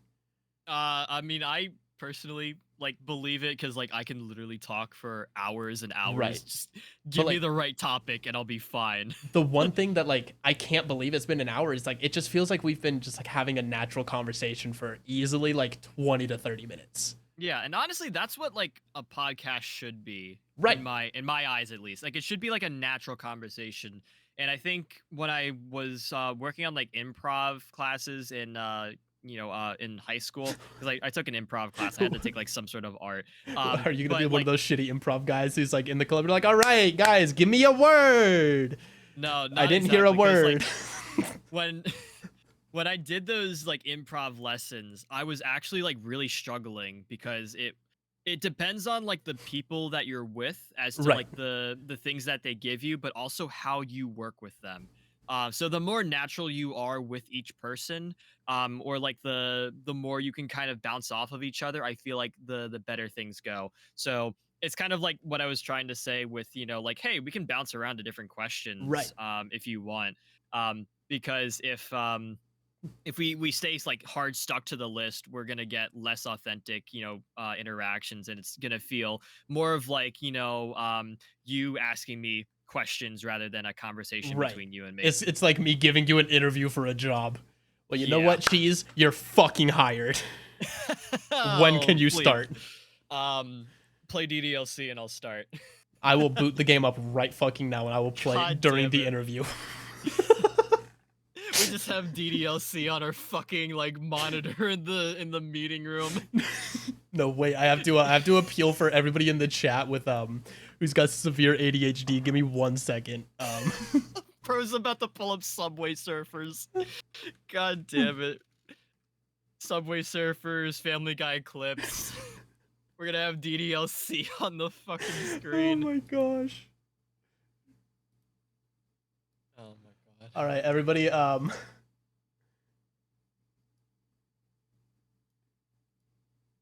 Pay attention. Pay attention. We're having a nice little conversation here. Oh my god. But It's not even full screen. I can't make it full screen without the Wait, actually, hold on. All right. Anyways, as we were saying. Yeah, so let's take a break from all seriousness in the questions. Yes. Aside All from Subway seriousness. Surfers. Would you rather fight one horse-sized duck or 100 duck-sized horses? I really did enjoy this question. It was a quick answer for me. Like from my end, I kind of felt like I knew where I was going with this, but this is a nice breath of fresh air. For me personally, I would take on one horse-sized duck. Because I think you mentioned within your little footnotes Oh here yes. that Explain your battle strategy for it. yeah, you explain your battle strategy, which I'll get to in a second. There's no rules, which that was a fucking mistake on your end. You know what? Any weapons allowed, another mistake on your end. But the horses will gang up on you. I don't think it's a good idea to be ganged up on by 100 tiny horses. Oh, King That Butt just sounds like- messaged in the chat. Did someone say ad read? He made an ad read. I was gonna save it yes. exclusively for his episode, but if he wants to plug his ad right now, I can pull it up. Oh my god. Maybe after this question? Oh yes, after this question, we'll pull up the ad read. It gives him some time to get his answer into the chat. Yeah. But no, if you think about like the size of a duck, they're kind of big for birds. Right. They're solid like 2 feet. Yeah. Like, have you ever been chased by a fucking like Canadian goose, like those like big ass motherfuckers? Like, Not a imagine Canadian goose, 100 but a of those. normal goose. Like, imagine 100 of those flocking to you. But they're Pun horses. intended. Yeah, but they're horses. Horses are also like super muscular animals, and they pack like so much of a punch. I know. Dude. So Could you just taking out imagine 100 like of those, not really a smart decision. Whereas right. you take like one horse-sized duck. Like horses are pretty big, but you're giving me like no rules, any weapons, Okay, and I let's think I'm let's pretty good. revise that. We're gonna stray away from firearms. It can be a melee weapon only. Honestly, I could probably get it done with a melee weapon. I'm not gonna lie. I What just have to melee be weapon super. would you choose? I think I'm gonna go the old school hatchet route, if I had to, because hatchet, as we learned from reading the book, it's a very versatile utility. Dude, I have Um, not read that book since freshman year. I read it in 5th grade. Oh my gosh. Oh, dude, it was one hell of an experience. But yeah, I feel like you get like a good like kind of axe going. You should be fine. And again, it's a duck, so there's Right. not as much meat to them as a horse would be. And I still think like, a horse, you get on there, you hold on tight, you just like, start cutting around the throat, and you should be able to get enough blood loss in there to take him out. So you're gonna hit him But with the bleed tactic. yeah, as much wounds, as many wounds as possible, basically. That would be Um, beautiful. but yeah, if I go back to my original answer before we change the question of Mhm. like, hey, you're only allowed like melee weapons. My choice was to get an AA-12 shotgun, which for context is a fully automatic shotgun, which has a also very high ammo capacity. The Um, full auto shotgun. Let's fucking go, dude. Bro, that shit demolishes just about everything. It's overkill on so many levels. I honestly don't even know what the purpose is in real life for a fully automatic shotgun other than just getting another successive Mhm. shot off. And at that point, yes, it's overkill. Right, Like because the if first shot you're already gone. well, it depends on your accuracy. Like if you have buckshot, your spread is like super big, so you're not necessarily going to hit all of your or like the target necessarily with all of those like pellets. Right. Um, but if you really need an automatic shotgun, I just feel like you're shit at aiming, which sometimes I am. Um, I'm pretty or you're shit with just aim too. you're trying to do like overkill stuff. Right. Um, and again, if you have like a large target and you're just trying to get as many hits on as possible, buckshot, full auto shotgun, high ammo capacity, you could take it down in like 5 minutes That's max. that's fair. And I mean, dude, you'd be eating good for like a month if you're a fan of duck. Yeah. I also primarily run the automatic shotguns in Call of Duty on shipment, so I feel like I'm kind of well versed in my weaponry Dude, for I've like what I'm seen you picking. playing Shipment too, and It's this was so crazy. this was just after my birthday stream back in April. I like tuned into one of your streams and you were talking about shoes. And this is when you first started telling everybody about the Borderlands-a-thon. Then like you were just playing Shipment and I'm watching you just running around and I'm like, damn, this guy is cracked at Call of Duty. Honestly, like having the automatic shotguns is a little bit of a crutch because Right. it's really easy to use them. Like, I bought the Nicki Minaj bundle, and it gives you a full auto shotgun, basically with all the attachments and tunings that you need to make it like decent. And you could just like wreck face with that. So just pay $20 and you're good to go. Oh my Um, gosh. the other thing is I used that shotgun like vanilla with no attachments, and I was still doing fine. That is insane. Um Now, since we did come to your conclusion, one Yeah, of course. one horse-sized duck, we are gonna take a little quick break. So if you need to run to the restroom, feel free. I am gonna put on the ad read real quick, and then I am probably also gonna run to the restroom. I got you. Just because I haven't gone PP since the start of stream 2 hours ago. Imagine. So, well, yeah, imagine. So Imagine. we will be right back. I'm gonna put on the just chatting screen real quick. I'm gonna mute Discord and please enjoy the sponsor to our episode, Cooley Media. It's Your boy Susos podcast is brought to you by Cooley Media. Have you ever been scouring the internet and thought, man, sure could use some subpar comedy to tickle my silly bones? Well, look no further than Cooley Media on YouTube. Check out our brand new series, Smokey's Try It, where, we try things, or throw it back to some classic series like Minecraft. Want to know how we get everything done? Check out our behind the scenes content, silly. We currently don't have a super consistent upload schedule, however, we're trying and we're cooking some cool things up for the future, so make sure to stay tuned for that. And now, let's get back to your regular scheduled programming with your boy Suso. But Cheese, we are back. How you doing? What? Rad. Lamau OBS on the big screen. OBS was on the big screen. I forgot you guys could see that. Oh well. I need to close the 10-hour loop of Subway servers because it's making my computer lag. You, God. All fine. The bangers on there. I'm kidding. I'm fine. kidding. I'll change the music right now to the 10-hour loop. Oh man, you really do not need to do that. Too late. Well, shit. I hope you guys enjoyed the music I have selected that gets stuck in my head. I don't really have any option here. Oh, Furphy, I knew there was no audio for Cheese. I had a Discord muted for the ad read. But damn. Well, you were being quiet during it too, so. Yeah, well, did you miss the whole like, spiel I did about like, oh, switch the music into whatever? Nah, they didn't miss that. They heard that. Okay, good. All right, so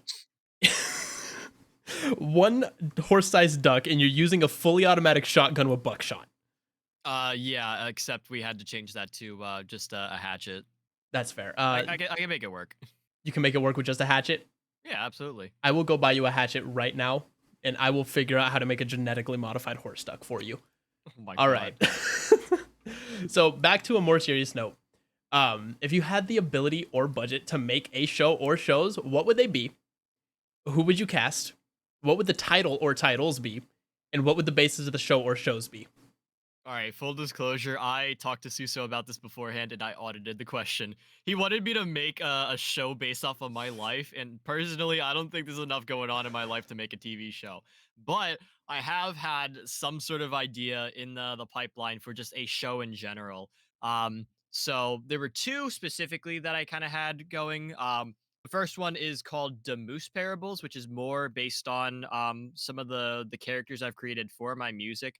I have to see if I have a good picture I can share to you, Okay. Suso. I probably should have did this before. Because I had a group of characters that I would always draw in high school. Right. And they were supposed to go on adventures. And it's basically, The Moose Parables is more of like a world of cartoon characters that go on silly little adventures. And it's your slice of life cartoon. Just being some silly, goofy guys. Yeah, and again, it was mainly based off of the first EP, no, the second EP I put together, because the first one was totally legit. Mhm. The second one was The Moose Parables. Let me send this your way before I forget. Okay. A boy Suso. I'm typing in the caption, not in the search. Okay, there we go. So that is one of the covers that I think tentatively drew. So that actually was drawn on a whiteboard, and I just edited all the lighting features to make it look like I did it digitally. But The Moose Parables starts off with the bear by the name of Doorhinge because his ears are orange, and that's the only thing that rhymes with orange. He's kind of like, having like a sad, simple life. And then he meets the the Zoidberg and I was gonna say that looks an awful lot like Zoidberg. And the squiggly guy whose hat is pretty see-through. This guy? Meets those guys. Goes on a fun little adventure with them. Meets the plague doctor, who's done just about everything in the world. So and essentially, it's they an go on- isekai. Yeah. But they go on adventures together. In the middle of at least like the more pilot episodes, or designs, the plague doctor is brought into an area to deal with the giant dark blob known as fear itself. Uh-huh. Very, very kind of metaphorical there. And they end up befriending fear itself and going to hang out with the guys who are playing baseball flying through space in the background. Are they all throwing up peace signs? Yeah, that was kind of my big thing back in the day. I still do that in all of my pictures. It's okay, I do too. But yeah, the Moose Parables, I didn't really get too far with like the plot or anything. It's just supposed to be a bunch of silly adventures with a bunch of different characters. There are a bunch more that I've created across my time in high school and doodling in the margins of my planner. Um, but what brings me to my next show is actually the Plague Doctor himself. Mhm. He's actually a character from a very long series that I've been trying to put together, just kind of within my mind, called Ampersand, where the A is replaced with the actual ampersand and sign. And it's basically that's like a post-apocalyptic world, where So it'd be the that. yeah, ampersand, like you had it there. So the world is kind of split into factions, Mhm. as and everyone's kind of like fighting for survival and everything. But at the same time, there's it follows similar suit to Borderlands. There's a giant like big company that is kind of watching over everyone, kind of calling all the shots. And there's also people with like powers that aren't really respected. They're kind of like a rare element, and it follows this kind of plot of fighting in this war that's not even really necessary, but trying to get rights and freedoms for everyone along the way. A whole bunch of different like influences from Borderlands, Call of Duty, just Right. you basically all the games I've played. um and it's still in the process of being developed, but it's been a very good story. As for runtime, we're basically gonna run through all the different titles that I've had. So it's originally supposed to be a trilogy, starting with Ampersand 1, 2, and 3. It Mhm. kind of breaks off for a little bit, and then we go into Ampersand 4, the number 4 ever. Really creative there. And then we start to get into some more of like side stories. So one of the factions is supposed to be Westbound, which is like more of like your West Coast vibe, and that's Oh, supposed to follow a little bit more suit to the movie Nine, where it's post-apocalyptic, a bunch of like that's the machines running puppets, around. right?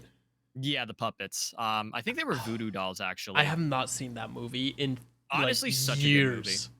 But yeah, it sort of follows a similar suit to that. Mhm. Um, there's also one where you one of the characters goes off and becomes like a member of this elite like strike squad within the big like weapon manufacturer company, and they become like super soldiers and everything, and it Right. follows sort of the downfall of that program. And then after Ampersand Forever, they one of the characters goes to find another one that had been lost for some time, and it leads into this almost like vigilante style story, called Titan spelled with the A as the ampersand. And that goes on for, I think I had a few seasons, but I can probably condense it, Right. bringing back in a bunch of different characters from this series. And then moving on to after all of this has occurred, everyone just wants to lay low, except things are still afoot. Evil is still afoot and everything. Evil. And then they are reassembled to kind of Mhm. take on new impending like dangers to the whole world, basically. That goes on for a couple seasons, some extra spin-offs there where we try to kind of keep that squad going of elite soldiers, but there's a lot of struggles in keeping everyone alive and well, or just finding the right talent.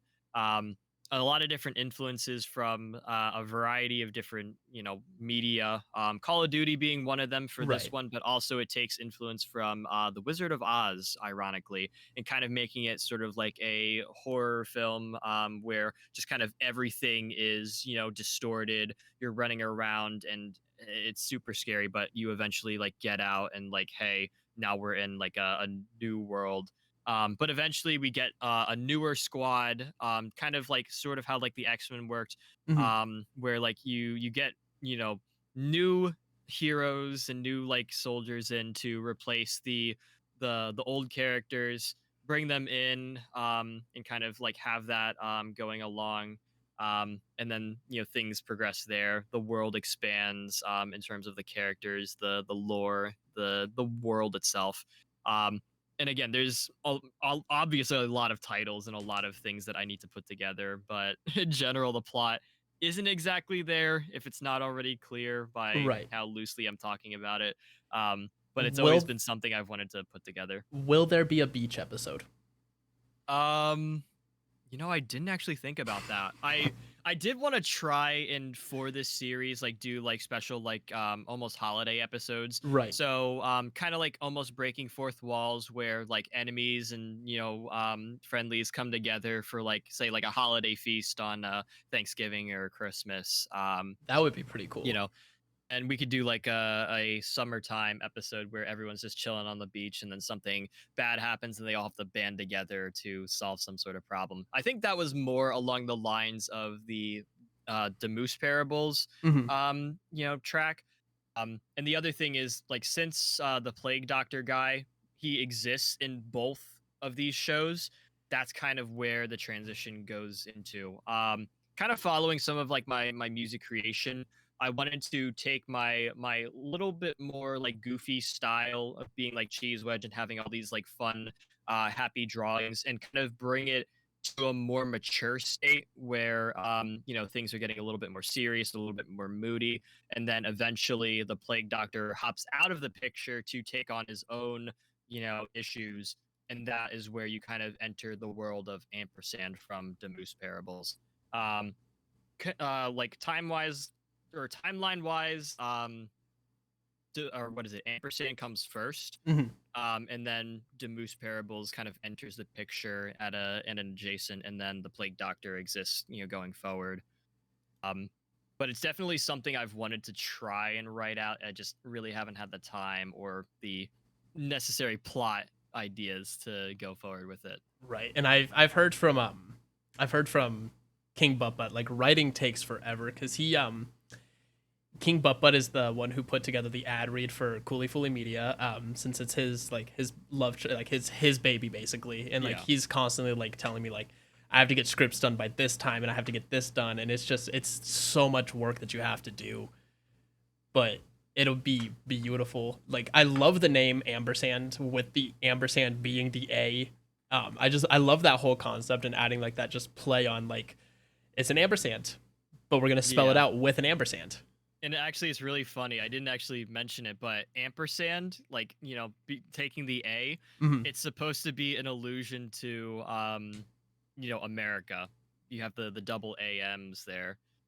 Um, so it's supposed to kind of take place in post-apocalyptic America, and it's renamed to ampersand. Now, which post-apocalyptic America? Like what type? Like nuclear fallout post-apocalyptic or like government downfall I think it's post-apocalyptic?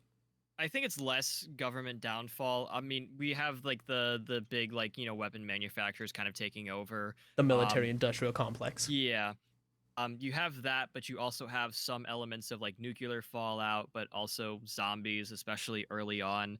I did want to kind of try to pull that in from like COD zombies. I think when I originally wrote something for this a long time ago, there were vampires at one point. Clearly, I was young and didn't have any fucking idea what I was doing. Um, the plot was so non-existent Mhm. that like when I try to think back to Ampersand 1, 2, and 3, there's so little plot to it compared to something like New Ampersand, where I actually understand sort of what I'm doing. Or if I look at like a program, it's very simple. You have a person from Ampersand, like the original Ampersand like character base, joins the Titan program to kind of prove people wrong or just to get away from everything, and they end up having to work through trying to be a super soldier and everything and being completely out of their league, trying to find themselves at the same point, and also trying to, reduce, like, get rid of some of the flaws within the program as well. So, like, it's really ironic that, like, offshoots like that have Right. so much more plot development than the mainline series. And I kind of wish that I can go back and kind of put together everything for Ampersand 1, 2, and 3 to make sure everything transitions well. Furphy says if True Blood can have vampires, werewolves, werepanthers, fairies, witches, skinwalkers, shapeshifters, and humans at the same time, so can your so can you. Dream big, You kid. see, the skinwalkers and shapeshifters, it makes a little bit more sense, especially like witches too. Matt, this is not his job interview. This is his more about cheese interview. I mean, Suso, you want to pay me for this, or? I will go grab a craft single and mail it to you. It's not even a craft single, it's Velveeta. Oh my god. Also, hi Matt, welcome on in. Welcome in, Matt. We've been talking for like an hour and a half, and we're on question 4. Is he paying you an? Yeah, that is true. There's some exposure. Yeah, some exposure. But to go back to my thing, I did mention there were people with powers. They're Right. specifically called anointed. They kind of take suit after the sirens from Borderlands, where they have the tattoos on their arms and they have like all these crazy powers. They're kind of basically witches, and they have all these unique things that they can do. I know one was supposed to be more of an elemental witch. When like she initially finds her powers, but she ends up like getting more and more. There's someone who can manipulate perception and reality, kind of make things like what he thinks or what he wants things to be. Mm-hmm. Can basically do the impossible. I think I even have it to where what was another one? Like there's someone who can like see into the future as well, but like gets like only like bits and pieces of it, so they have to try and figure out the best way to convey it to everyone or to make sure that everything goes according to plan within like the timeline. So like they can't tell you like the exact future. They can only tell you like bits and pieces of what would happen. Yeah, so like for example, if character A is going to die in the future due to like a landslide, they either have like I don't even think they could technically like warn the person. They just know it's going to happen and there's nothing they can do about it. Right, because you don't want to have like a ripple effect of like, hey, I know this is going to happen, try to prevent it by doing this. Yeah, or it's like, the death part is left out and something bad's going to happen, but you don't know the repercussions. I think that's actually something I wanted to implement where, a couple of the characters are going to, meet up with someone who is formerly an enemy that has still connections to the enemy as well. And one of the people that can see into the future foresees it going in a really south way. But they also see that, the character that was initially going to go by themselves isn't alone and they're all, with like a larger group. So they get that group together, go there and, hope they can mitigate as much damage as possible within the moment. That sounds amazing. I hate to cut you off, but we are getting kicked out of the conference room. We are going to have to move this over to my office. Damn. Anyways, I hate scheduling meetings. Me too. They told me that I would have it free for the day, but they scheduled somebody else in last minute, and they were like, "Hey, we need you out of the conference room." But anyways, I get it. I get it. Open space. space. This one's a little bit weird. It seems like the screen's hanging from the ceiling. There's also no chairs. It's okay. We got a good view of the city, all right? We do. Yeah, my office is empty because I just moved in. Mark on the side of the building. Don't worry about it. Don't worry about it. We're Oh my god. Don't worry about it. Yeah, there we go. What watermark? Oh my god. Anyways, this one, it's a little bit more serious as well. Yeah. If you could have dinner with anybody, dead or alive, who would you want it to be? Yeah, so this one is definitely going to get a little bit more on the sentimental side. I'm going to start off with, kind of some initial answers. Obviously, I want to have like dinner with my friends and those, that I really love and appreciate. Right. Spending time with them means a lot in the world. As long as like we all find like a common ground for food, we can discuss whatever the fuck we want to, like whether it's about like lives, jobs, what we're doing in our free time, like what we're doing literally now, or like advice. Like that's basically how I would go about it. And this kind of goes for like everything, but I wouldn't necessarily talk on like to them as a mentor or like look at them as a mentor. I want to Hold on. be like on the same like playing field as them, Mhm. because I feel like that's kind of where everyone is. Right, like your equal peers, like they could have a higher like if it was somebody like not just a friend, like if they were like a higher status than you, you'd want to treat them more of like an equal type thing. Yeah, and I don't necessarily want like any pressure felt on their end or on my end, as to like how to speak. Right. I would just want more of like a a natural conversation. Again, sort of like what we're having now. I don't want to feel like I'm inferior to anyone. I don't feel like I have to be watching my mouth. I want to feel like I can be real with everyone. And that's honestly beautiful, like being able to have that conversation with like anybody of just like, sure, you're XYZ, but to me you're just this person. Like we're Yeah. equal, we're just time, like just talking, hanging out, having a good time. And I will say I have had a couple of interactions like that. So for example, I met a few different artists through going to shows. I actually did Right. like a little production workshop before one of the shows, and I got to meet G-Rex and Zeke Beats, who are two like dubstep producers within the industry. Right. And it was super cool actually getting to meet them and learn like several different things from them. But I also got to meet them a little bit after the show and kind of like talk with them. And it was really funny because I wore a pair of the Air Force One special field boots, and there was like this this red peachy color. It's a very very loud and unusual shoe. Um, and G-Rex had on Wait, one what were of the shoes the called again? it's the SFAF1. I think peach is the color. I can try to find you a picture and send it No, your I way. found him. I found him. Okay.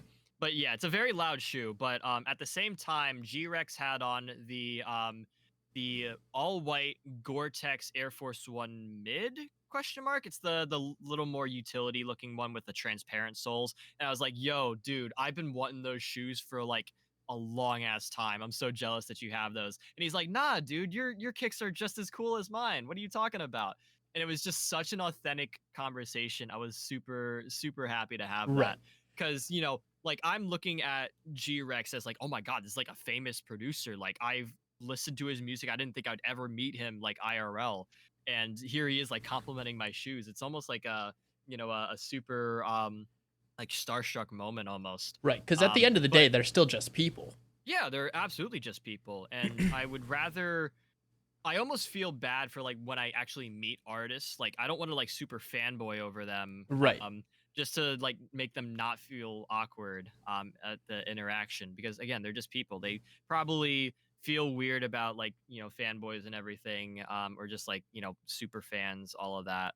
Mhm. Um, and That's kind again, of why just I don't want to meet idols, because like I don't want to like be a super fan to them. Like I want to be able to have like that type of like, hey, I'm a big fan of you. Don't want to make it too obvious that I'm a big fan of you type thing. Yeah, I think just in general, if you like treat them like they're just any other person, give them the respect they deserve. Just be Right. like a kind individual. You should be fine. And not like bum rush them like, oh my god, can I get a picture with you? Oh my god, you're my favorite. Yeah. But yeah, to kind of get back to what I was saying, like I said, I would have dinner with like my friends and those people who matter to me. But there's specifically like quite a few streamers actually who Mhm. I haven't seen in a while that I just like I miss so much, and it makes me like cry every now and then. Um, like specifically, I don't mean to like name drop, but like Darlin Bambi, God, I fucking miss you, Bambi. If I could have dinner with you, you bet your ass I'm gonna be there. It's just I really want to get a chance to reconnect with like people like that I haven't seen in a while, that have probably stopped streaming or like things have come up, and just to like reconnect with them and just see like, hey, are you doing all right? Like can I give you a long overdue hug or whatever. Right. um all of that. And again, like the food doesn't really matter. The discussion, obviously, like, oh, how are you doing, how are things, just talking about fun random things. I don't necessarily ask for advice often, because I also don't feel like I follow advice very well. But basically just kind of that. On a similar note, though, this is where it gets a little bit more sentimental and a little bit more on the touchy feely side. Right. In our community specifically, like mine and Matt's, and how far we expand out, we did have someone pass away earlier this year within our community. It Oh, was it was super super rough, and when you said that, when you changed the question to like if you could have dinner with just anyone, whether they be dead or alive, famous or not, one of my first answers was to have dinner with Debo the Viking. Great person in general. Absolutely loved his vibes. He had like, sort of like a wholesome adjacent sort of thing. Like he would say like some out of pocket things, but still be like the most wholesome person like ever.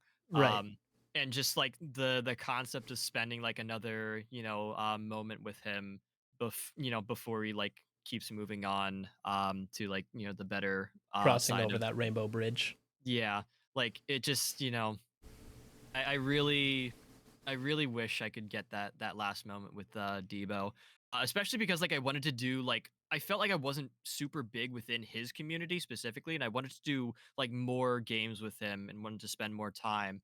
Maybe that's just like hindsight is 2020. Always thinking about what you could have done rather than what you did. Right. Um, but I think every day to like the wanting another moment with Debo. And again, like kind of to kind of follow up on that, the grandparents that I had that passed, I would absolutely love to have dinner with them. This is a little bit, I know, with like conversation with Debo. It's a little bit more similar to how I felt when my grandmother passed. I think it was St. Patrick's Day of 2022.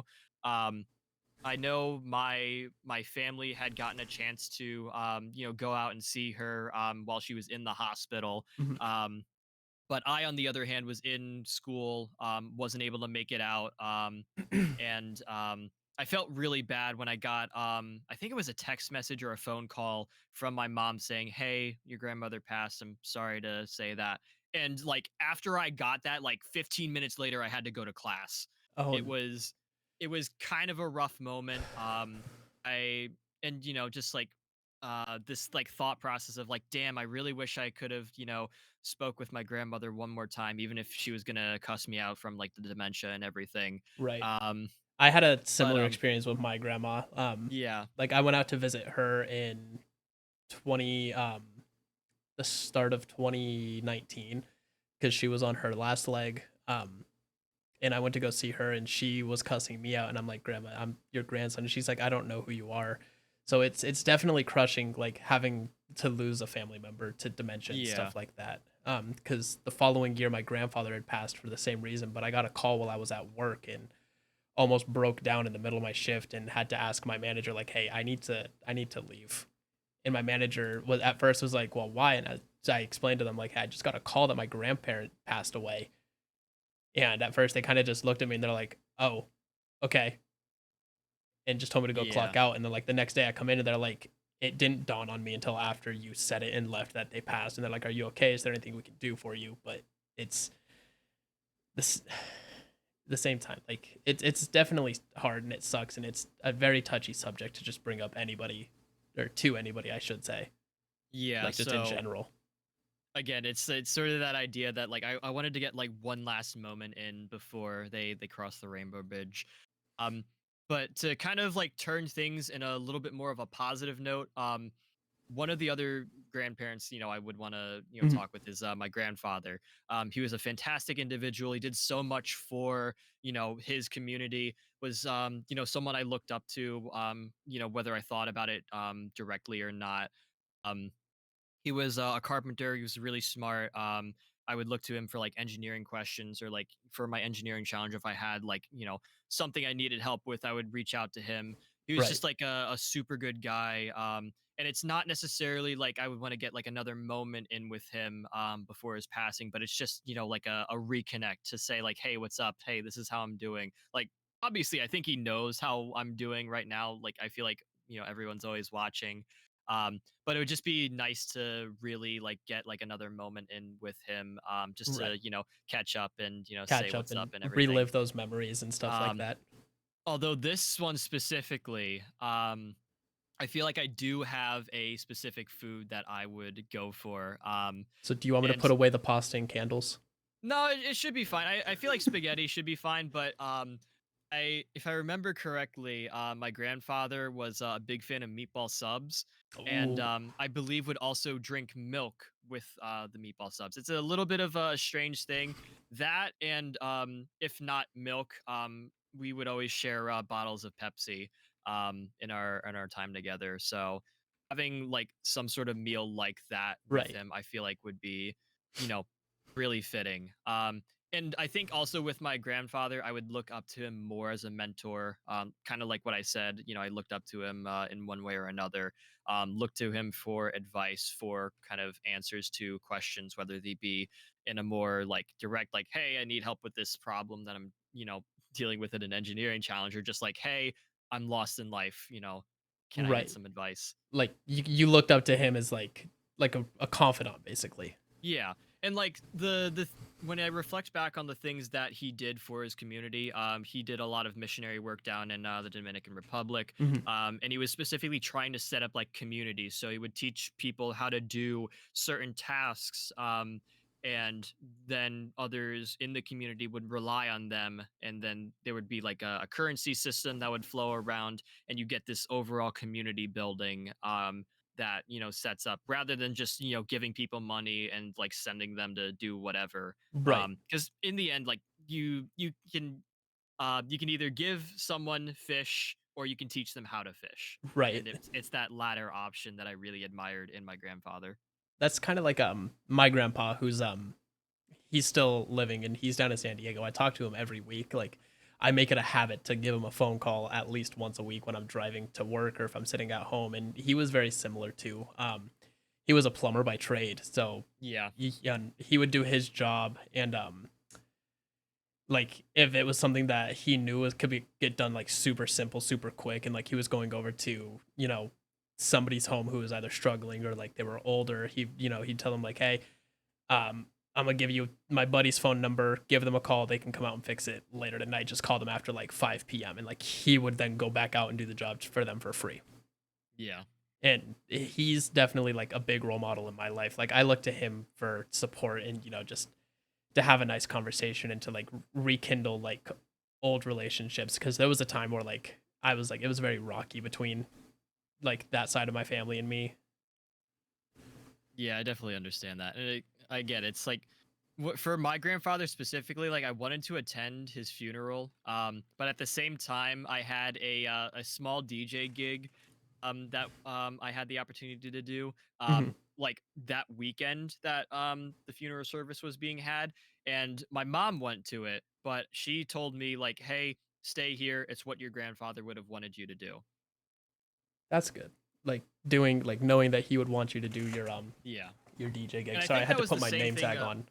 No, I got you. I think that was the same thing with my grandmother as well. And this is kind of like how I have been healing from the initial like shock value of like, hey, my grandmother's gone. Because when my family went to visit her, they told her about me and what I was doing, how I had like an internship lined up, in the coming months. And she was like really, really happy. She was smiling and just genuinely proud of me. So, um, I had that at least going for me. I just That's wish I could have, shown face and told that to her directly. that's beautiful, cheese. So I'm getting all like choked up. Like I want to go and give you a hug. No, it's Like it's it's all good. like I wish I could, dog. Like I'll get on a flight right now and fly to the East Coast somewhere. Yeah, it's been a rough time, but we go forward. Yeah, time doesn't stop for anybody. We just gotta Yeah. make our ancestors proud. Mhm. And I feel like I might not be making people proud with the next question on this list. Oh God, I forgot what is the next question. Oh yeah, what is the most absurd Okay, conspiracy theory? I promise I won't make fun of you. I don't know about chat. no, so this one I honestly struggled with. I feel like it's a good break from what we had. I'm gonna keep this one short and simple. I don't really believe in a lot of conspiracy theories, nor do I really know too many. but I'm gonna send you something right now that kind of popped into my head when I thought of this. And it's a screenshot of a Reddit post, and it's Oh, basically that something in Kermit the Frog's lifetime caused I've 9/11. seen this, dude. I've fucking seen this. So essentially what this says is that within it's a very Muppet Christmas, Right. Kermit goes back in time, and the Twin Towers are still present within the filming. Probably something that isn't really meant to be, but it's still there. So there's some missing piece of data that says that something that happened within Kermit the Frog's lifetime impacted whether or not 9/11 would have happened. So that's really Oh like my gosh. that's really one of the only like conspiracy theories that I like feel like is pretty accurate, despite how true how silly it is. But the other one, I will preface this with a spoilers, but not really.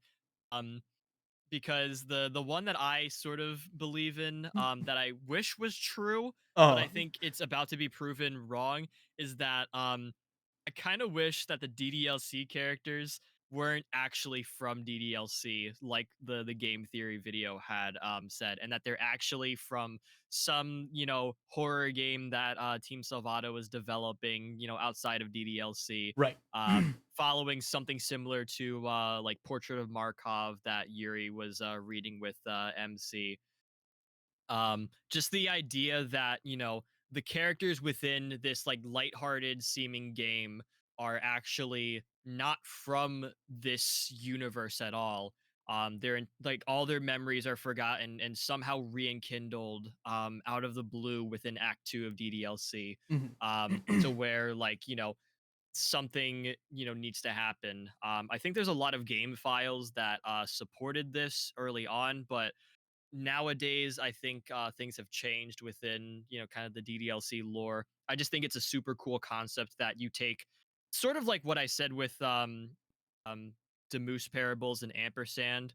Like you take someone from a different world and put them in a world where they don't necessarily belong, but they still exist, and they start to find out either more about themselves or just kind of learn a different kind of world. I So, think that concept is really, really interesting. like DDLC is essentially what that theory is in isekai, Yeah. just Um. like the ampersand and Demoose parables. Yeah. Basically. Did you know that It's hard to. The Sonic movie is basically an isekai? No, because I haven't actually watched the Sonic movie. I feel Oh, that I can say that, but I'm also still kind of learning about isekais. I didn't really know what that term was until the Mario movie came out. Because everyone was saying like, "Oh my god, it's an isekai! Oh my god, it's an it isekai!" is an isekai. And Pretty much. I was just like, "The fuck is an isekai?" So you take like the main character from one world and drop him into a completely different world. Yeah, Um, again, it makes sense now, but So like Mario and Luigi were isekai'd into the Mushroom Kingdom. The Plague Doctor was isekai'd into um Ampersand, or vice versa, whichever show he's in first. How the fuck do you spell it? You don't know how to spell isekai? I think it's this. Yeah, it's that. Yeah. um the one fan theory similar to the Kermit doing 9/11 one that you showed me, the one theory that I highly believe is true is that Jay Schlatt caused the Queen to die. Oh my god, I forgot about that one. It was like Jay Schlatt's biggest thing, and he's like, I didn't do it, I swear to God. I fucking love that clip so much. I have it in my camera roll. Honestly, like, Can you send me that clip? yeah, Matt, full disclosure, I didn't actually do it, but I really, really thought about sending that clip in for You Laugh, You Drink. That would have been beautiful, because like he's Oh even my wearing the God. shirt that says I had nothing to do with this. Oh my god, where is it? Oh my God. Man. But yeah, it's gotta be canon that he went to England and then like 2 days later the Queen is dead. Oh fuck, I gotta go live Lamau. Oh damn, bye Matt. Damn, I guess I'm missing You Laugh, You Drink. Well, we're getting close to the end. We've got 4 questions left. Where Cause the fuck is this video? Oh my god. Oh my gosh. Downloads? I'll find it. Don't worry. For sure. But moving on. Moving on. We can definitely skip the holiday question because I have nothing for this. Okay, yeah, bet. Okay, theme song for your life. We're back to music. Yes, we are back to music. This is gonna be a long talking point. So I have a few different answers, and this I can definitely get you a little bit faster, or you can just search them up yourself. Um, I have this picture in my camera roll that I saw online where it said, you know, whatever your alarm clock sound is technically your theme song. That So is fair. Mine would just be the with radar that, alert from iPhone. yeah, with that in mind, I had "When the Morning Comes" by Smash Mouth as my alarm for God knows how long, and I have traumatized at least one roommate with it Oh because I god. just sleep through my alarms. Um, but it's basically that. It's not exactly my favorite song out of Smash Mouth's discography. Um, but I think it also does put into perspective that a lot of like some of the things I thought of for my theme song were a little bit more on the alternative side, or like something along alternative rock. Dude, I could I've feel always this being an intro to something like one of those like early 2000s slice of lives where it's like the camera boom like coming in like over an open road to some kid riding on a skateboard. yeah, again, like it works. It really does. And I feel like it's a good representation of at least like the music that I would think fits. Um on a similar note, I was trying to think about this as much as possible. I think I was up till like 5 o'clock in the morning, Oh like my trying to pick god. songs. But then I think you know that night in my dream, I had some dream about like a show that was supposed to be about my life, and the intro music was basically the chords to "Rock Show" by Blink 182. So, with that in mind, that is another one of my answers. Okay. Um, I'm adding just that to like the queue.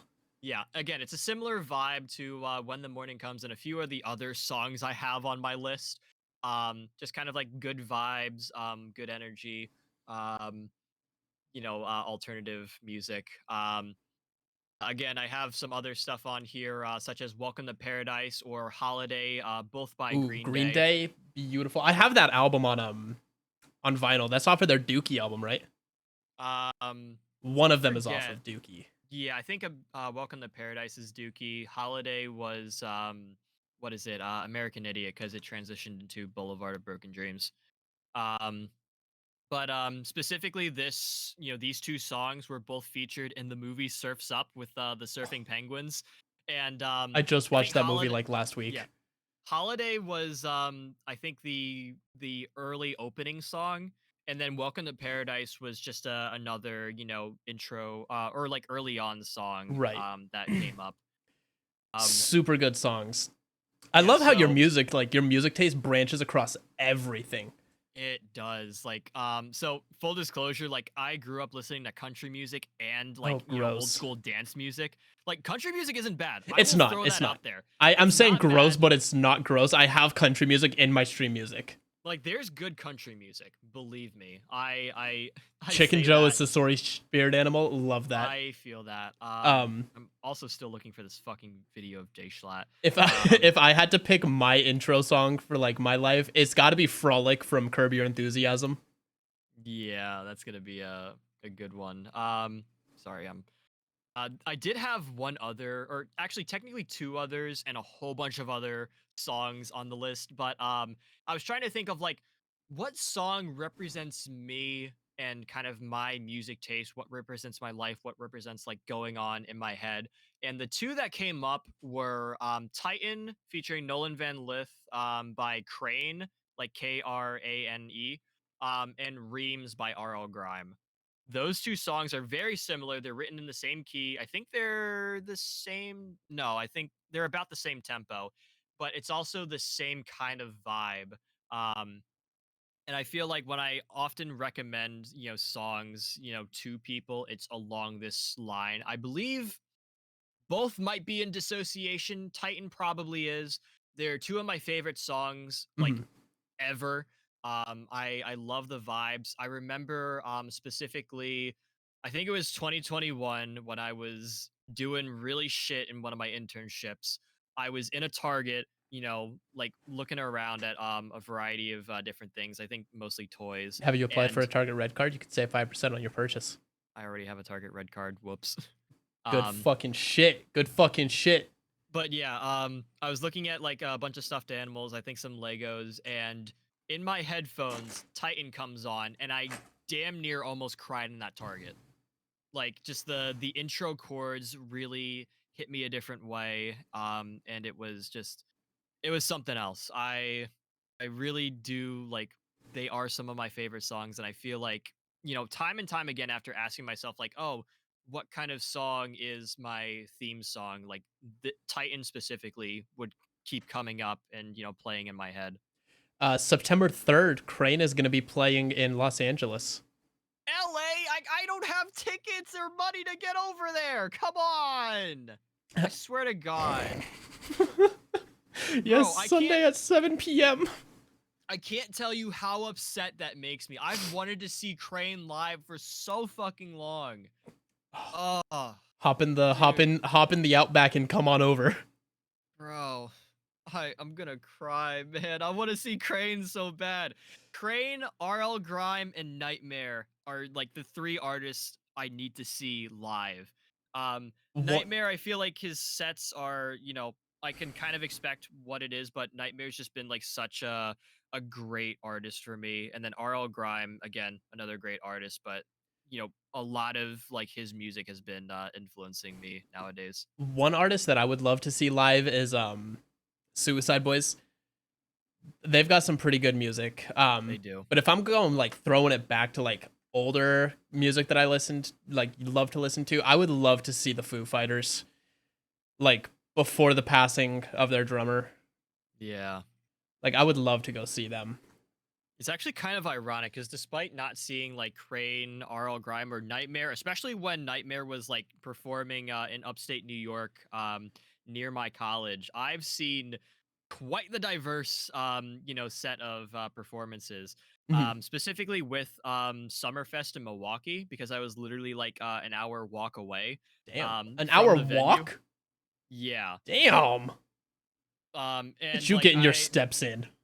Yeah, it was kind of nuts. But I started off my Summerfest journey with seeing Nitty Gritty, Flosstradamus, and Dylan Francis one night. Um, Nice. and then I saw a few other artists the following day. And I gotta go back through my camera roll really quick and see if I can pinpoint who I saw, because I saw like a shit ton of artists, but that was like a super big night for me. All of them were like really good.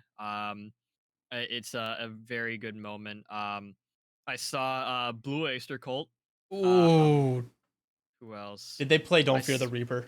yes, they did. I saw Oh. Alessia Cara. I saw Time Flies, who's a little bit more of like a lesser known name, although they're pretty big.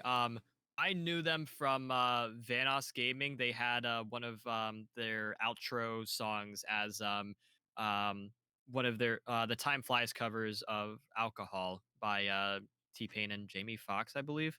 So that's how I knew Time Flies, and I kind of got into them like early on, but didn't really stick with them. But it was really nice to see them like in concert. Right. Um, I also saw War live, the Lowrider, Yeah.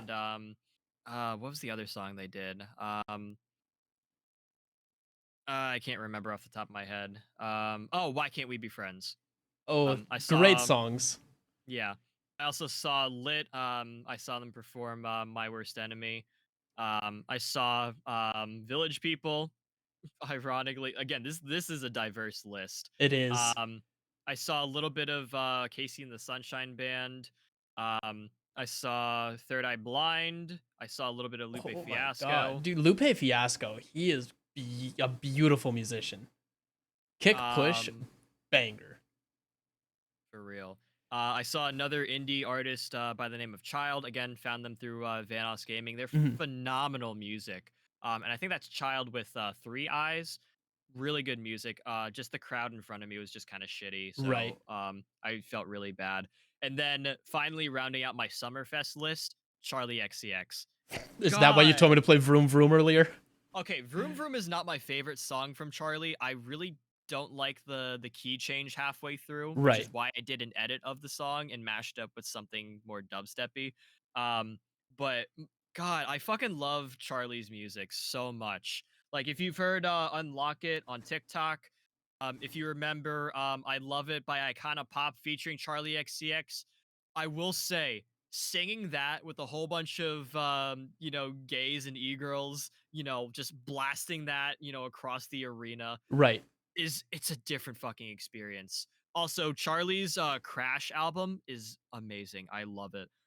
Such a good album. I'm And currently it's vibing out to Hawaii 5-0. oh man.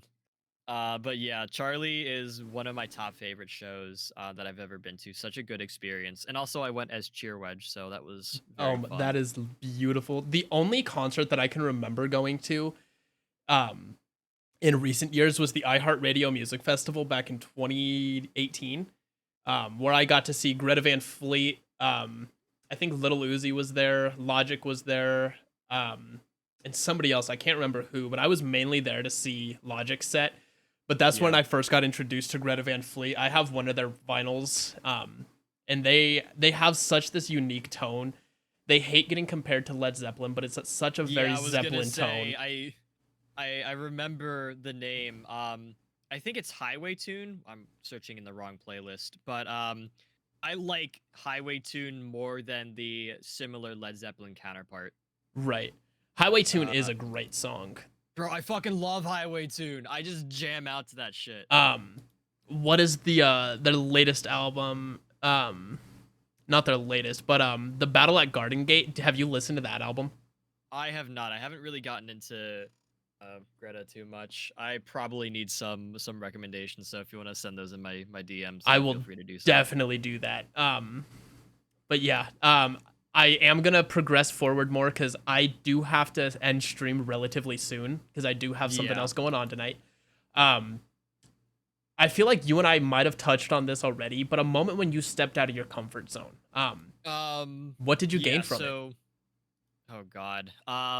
There's a few different things. I think streaming was definitely one of them. I remember specifically, when I went to go get my eyes checked. It was the same eye doctor I had been seeing for some time, and when I got my eyes checked, I think before I moved to Milwaukee, which is another stepping out of my comfort zone. But she had mentioned that like, oh my God, you're so much more like talkative now, and you actually have like things to share. Like you've changed so much as a person. I'm like, well, that's streaming to thank for you, because I can just, I can kind of build up my confidence, in talking, with different people, especially when I don't necessarily have to make like, face-to-face interactions, but also I'm just kind of like talking to talk here. I get to practice all of that. I get to build up all this confidence, and a lot of people have told me like, oh, you have like a really good talking voice. You have so much to say. Always helpful and insightful. Right. And it kind of streaming in general has kind of helped me become a more confident person, and it's also like broken me out of different comfort zones for video games. So I used to be primarily FPS. Now I'm doing a lot of visual novels as well, and getting into some Soulsbound games. Right. Another one on that list was actually dressing up as Cheerwedge. I gotta say, putting on a skirt and some makeup really changes you. Tell me about it, dude. Shaving your legs does something to you too. Dude, it's honestly such a nice feeling. But like the confidence I got from being Cheerwedge was, next level. It was a little bit different when I saw, Charlie XCX as Cheerwedge, because I was like super nervous. It was like I was on my own. I didn't really have friends. I did go to see Slushy with Matt dressed as Cheerwedge, so I felt a little bit better. I was really apprehensive about that because I thought, people are gonna like catcall me or something, or like try to lift up my skirt and then just, be met face to face with a penis or something. Get met with your cheesy knob, But it wasn't the case at all. Right. And then from Cheesewedge, I started kind of pushing my boundaries, with certain fashion things. I started wearing like more platform style boots, more feminine style clothing every now and then. Sometimes it gives me a little bit more confidence. But the big thing from that was doing my nails. That gave me so much confidence. Nice. Any specific color? It started off as just black and neutral tones, but as soon as I did my nails in a black color and took them off, I followed it up with doing like a champagne kind of gold with like a military green kind of French tip because I wanted them to look like armor piercing rounds which have the green tips. Go off, King. And then from there, I just kind of would start picking nail polish colors left and right, and just having having that done just gave me so much power to myself because I also did it well. I remember like when I first painted my nails, literally first time ever, I think I searched up one tutorial and that was it. And like everyone was saying like, "Oh my God, your nails look so good. I wish, they looked that well." And I was like, well, there's like some like, nail polish on the sides and everything that I didn't, clean up and everything. And they're like, dude, I really wish, like, dude, just paint my nails. Right. And I guess maybe that's part of, my nail shape, playing into that because I do have a good nail shape. My nails are all sorts of fucked up. But just like wearing nail polish has been like super, super big for me. I feel really confident when I have it on. I feel like sometimes I'm a little bit better than people. I try to stay humble a little bit, but it gives me a confidence boost that I need from time to time. We and then love that. Yeah, and then really quickly, I'll talk about like my move to Milwaukee because that was so fucking far out of my comfort zone. Oh my God, I'm still traumatized by it. So for context, I had to move from the East Coast to Milwaukee, Wisconsin. Furphy's from Wisconsin. Yeah, so from or like for an internship, and I had to do the move entirely on my own.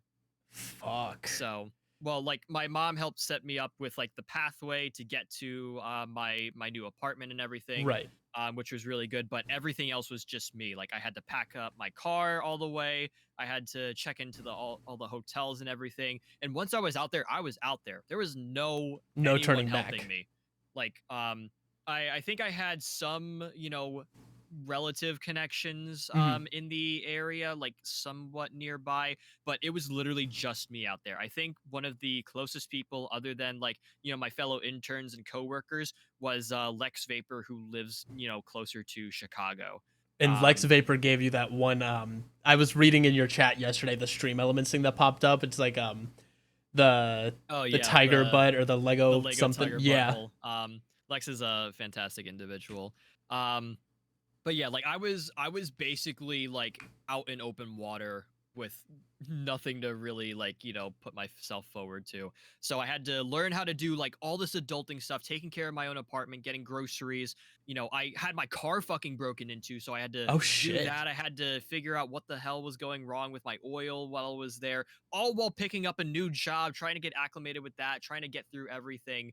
It was so much. And, I look back at it like really negatively because it was just something I really do not want to repeat ever again. Right.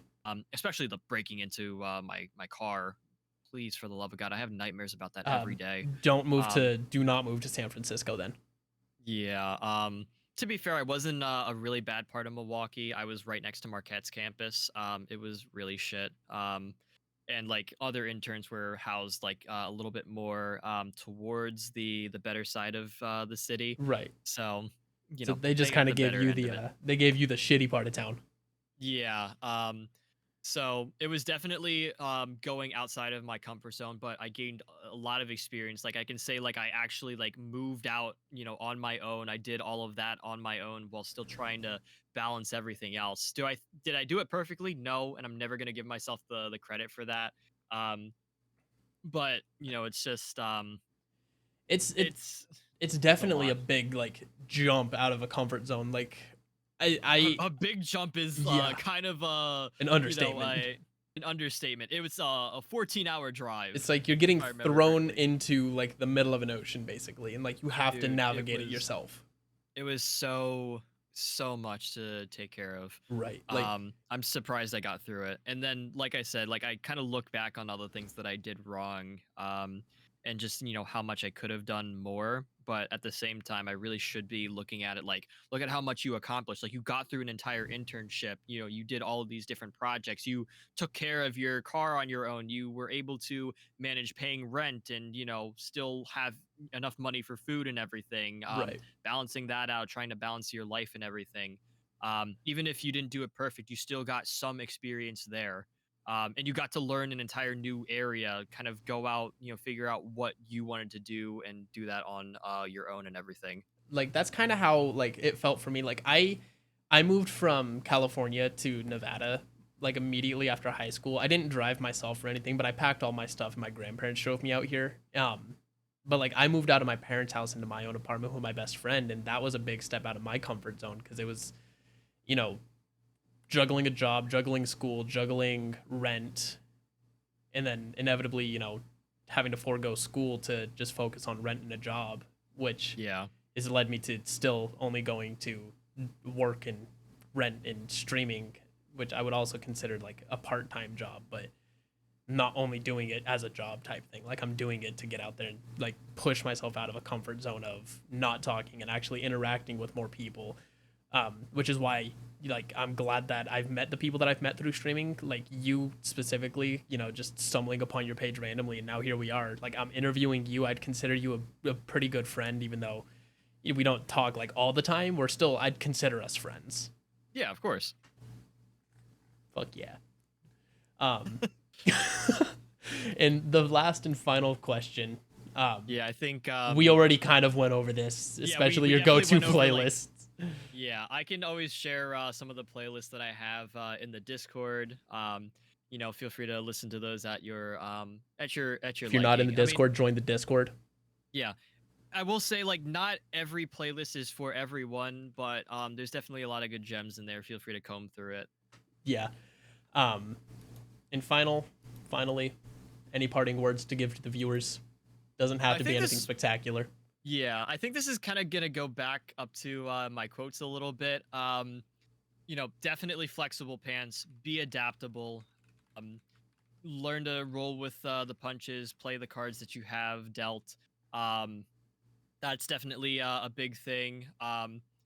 And again, while having a plan is always good, not having a plan is all right as well. I think you have a lot of flexibility in general with going forward. Have that general idea, but give yourself some leeway, some headspace, and everything. Um, Another thing, this was also taken from quotes, and I think it was actually my high school quote: "Don't ever go backwards." It was a fun joke from Red versus Blue, where you know, one of the side characters was saying like, "Oh, Caboose, dunce of the character group, don't Right. ever come back here. We don't want you here." And Caboose had rephrased it with his kind of more childish mind, saying like, "Don't ever go backwards." And I think that's also really good words to live by. Just keep moving forward.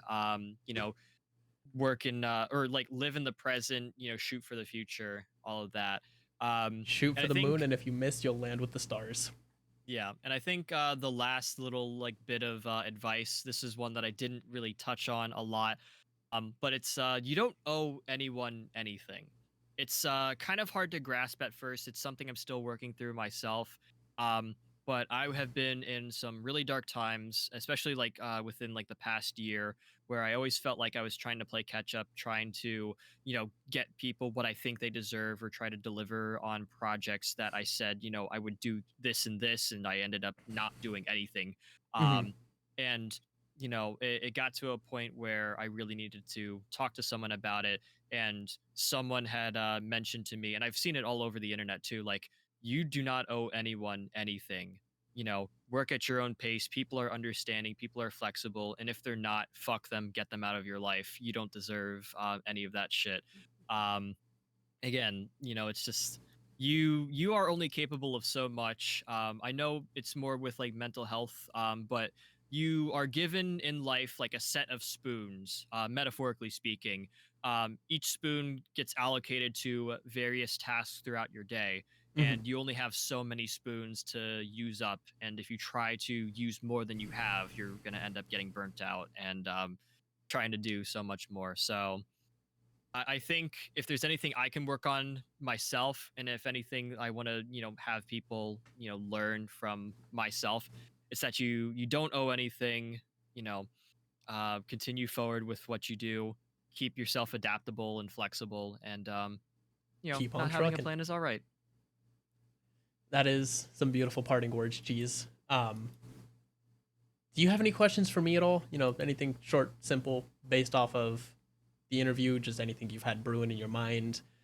I don't think so. I know I had talked about potentially like, oh, what's your greatest fear? But I feel like that could definitely be for an additional episode or just, like a question in the future. I will say there are some points that we definitely didn't get to. Do you know what? Specifically shoes. I'm not saying like I regretted it, but also if you wanted to have me back on the show, I'm good for a round 2. Well, obviously I can talk for a long time, so the podcast is not going to be a single running thing. It is going to constantly be going. I'm going to kind of do it like seasons almost. Yeah. Maybe revisit, like get through a good chunk of them and then, put it on pause for a little bit and then come back and re-interview everybody, interview new people, see how much has changed in a set amount of time and stuff like that. Maybe switch up the questions a bit, see if any questions changed, stuff like that. Yeah, like I mentioned before, I'm usually available. If not, just hit me up, and I would be honored, absolutely honored, to be on the podcast. And I'm honored to be the first one here. And you know what that earns you, Cheese, for being the first one in? Let me just a craft single. No, it doesn't earn you a craft single. Damn it! It earned you something even better. I thought of like 6 different things and they were not safe for work. Oh, please. Please bring them on. I will put on the Riz glasses right now if I can find them. 2 craft singles. Thank you. Nah. Someone who doesn't have a jersey. 2 craft singles. I don't know where my sunglasses went. That is kind of sad. They were on my desk and now they are gone. Oh well. But Cheese, if you go ahead and type something into the chat, you will see what it has earned you. Oh no. Let me not type that. Oh god. It hasn't updated for me yet. You are the 4th VIP in the channel. Let's go. I don't have to save up my channel points anymore. You do not. You have earned the rank of VIP, but we do not grant you a seat on the council. I mean, I think VIP's enough. No. Oh my god. But anyways, Cheese, I am honored. It's been a pleasure having you on the show today. It has been a pleasure being here. Thank you for taking time out of your day, having a nice pasta candlelit dinner with me with the PNG background. The food was great. Matt even said at one point that he's like, I think the food's getting cold, Suso. No, I was slowly eating it. Matt knows I eat slow. Well, I hope one day we can actually meet up in person. I feel like we'd be great friends to, shoot the shit with, maybe go out and have a bite to eat somewhere. I know a really good hot pot place out here. And Gotcha. Chat, this has been great having you guys here. We are actually going to go and raid out into Matt's channel today. It's Matt does _ right? Yeah. He's doing You Laugh, You Drink. Has he started with... Oh, he has. I don't know where he's at. I don't know if I've made him laugh at all. I don't know if anybody has made him laugh, but here is your guys' raid message tonight. I gotta grab this. We are going to be ending.